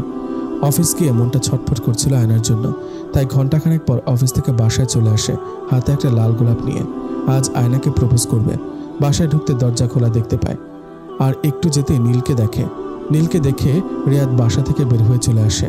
রিয়াদ তো ভুলেই গিয়েছিল নীল ছাড়া আয়নার জীবনে আর কেউ নেই, মেনে নিতে পারবে না। রাত 10টায় রিয়াদ বাসায় আসে, কিন্তু আয়নাকে কোথাও দেখতে পায় না। টেবিলের উপর ছোট একটা কাগজে লেখা, আমি বাড়ি গেলাম। আয়না নীলকে এত ভালোবাসে যে রিয়াদকে একটু বলার সময় হলো না। সত্যি মানুষ বড়ই অদ্ভুত। রিয়াদ আমি এখন আয়নাকে ভুলবো কি করে? 2 দিন পর আয়নার বাসায় ডিভোর্স লেটার পাঠিয়ে দিল রিয়াদ। ডিভোর্স লেটার পেয়ে আয়না অবাক হয়ে যায়। আয়নার মা জিজ্ঞেস করে, কিসের কাগজ এটা? মা, আমাকে যেতে হবে। মাত্র তো 2 দিন হলো আসলি, আর আজই চলে যাবে? আয়না চলল রিয়াদের কাছে। আয়না বাসায় গিয়ে দেখলো পুরো বাড়ি ফাঁকা। রুমে গিয়ে দেখলো রিয়াদ বসে গ্লাসে ঢেলে কিছু একটা খাচ্ছে, আর বিশ্রী একটা গন্ধ আসছে। আয়না রাগে লুক নিয়ে রিয়াদের সামনে দাঁড়ায় আর বলে, এটা কি? এটা একটা কাগজ। কিসের কাগজ? আমি কি জানি এটা কিসের কাগজ? মিস্ত্রিকে জিজ্ঞেস করতে হবে কি দিয়ে বানিয়েছে। আয়না বলল, এখন কি খাচ্ছেন এসব? ওমা, আপনি জানেন না আমি ছ্যাঁকা খেয়েছি, তাই এই মদ খাচ্ছি। দেবদাস আমি। এতে আয়নার রাগ উঠে প্রচুর, তাই রিয়াদের শার্টের কলার ধরে ইচ্ছে মতো থাপড়ায়। আর শালা, আমাকে ডিভোর্স লেটার দিয়ে দেবদাস? একবার জিজ্ঞেস করেছিলি আমি তোকে ভালোবাসি কিনা? থাপ্পড়ের ঠেলা রিয়াদের নেশা কেটে যায়। রিয়াদ বলল, এই আমাকে মারছেন কেন? আপনি এখানে কেন? এক্ষুনি নেশা ছুটে গেছে। আবার কাগজ দেখিয়ে বলল, এটা কি? এটা কি আপনি ভালো করে জানেন? আমাকে একবার জিজ্ঞেস করার প্রয়োজন মনে হলো না? রিয়াদ বলল, ওই দিন নীলকে দেখলাম আর আমাকে না বলে চলে গেলেন। আরে আমাকে জিজ্ঞেস করতেন। ওই দিন নীলকে আমি ডেকে নিয়ে আসছিলাম আমার শ্বশুর বাড়ি দেখাতে। আমি নীলের থেকে অনেক ভালো আছি, সুখে আছি। আর আপনি? রিয়াদ বলল, সরি, আসলে আমি এত কিছু জানি না, এখন বললে হবে না। তাহলে? আসলেই তুমি একটা পিচ্ছি, বুঝতে পারো না কি করতে হবে। 1 মাস পর সকালবেলা রিয়াদ গলা ছেড়ে, এই কই গেলা, আমার শার্টটা কই? আয়না রান্নাঘর থেকে বলল, দেখো আলমারিতে আছে। কই, পাচ্ছি না তো, ভালো করে দেখো। কিছুক্ষণ পর আবার রিয়াদ ডাক শুরু করলো, এই আমার প্যান্টটা কোথায়? আয়না বলল, দেখো আলমারিতে রাখা আছে। কই, আমি পাচ্ছি না তো। একটু পর আয়না গরম খুন্তি নিয়ে, কি সমস্যা, কি এত ডাকাডাকি কিসের? আর না উঠে কি সমস্যা? আরে খুন্তি রাখো, আগে কথা আছে। কি কথা? দূরে থাকলে শুনতে পারবে, ওইটা রেখে কাছে আসো। বলি আয়না কাছে আসতেই হাত ধরে টান দিয়ে বিছানায় ফেলে জড়িয়ে ধরে রিয়াদ। আরে আরে কি করছো? রান্না বসিয়েছি, রাখো তো তোমার রান্না। আজ ছুটির দিন, বউ নিয়ে শুয়ে থাকবো 12টা পর্যন্ত। তা না, সে সকালে উঠে রান্না করতে চলে যায়। এই যে পিচ্ছি স্যার, আদর খেলে কি পেট ভরবে? ভালো কথা মনে করেছ। কি কথা? কানে কানে বলি শোনো। রিয়াদ ফিসফিস করে বলল, আমার না বাবা হতে ইচ্ছে করছে। এই একদম না, রান্না বসিয়েছি। আমার বাবা হতে ইচ্ছে করছে আর তুমি রান্না নিয়ে আছো? বলে আস্তে আস্তে আয়নার কাছে গেল। আরে আরে থামেন, পার্সোনাল কিছু আপনাদের আর জানতে হবে না। ওরা কি করে করুক, আর বাকিটা ইতিহাস হয়ে থাকুক।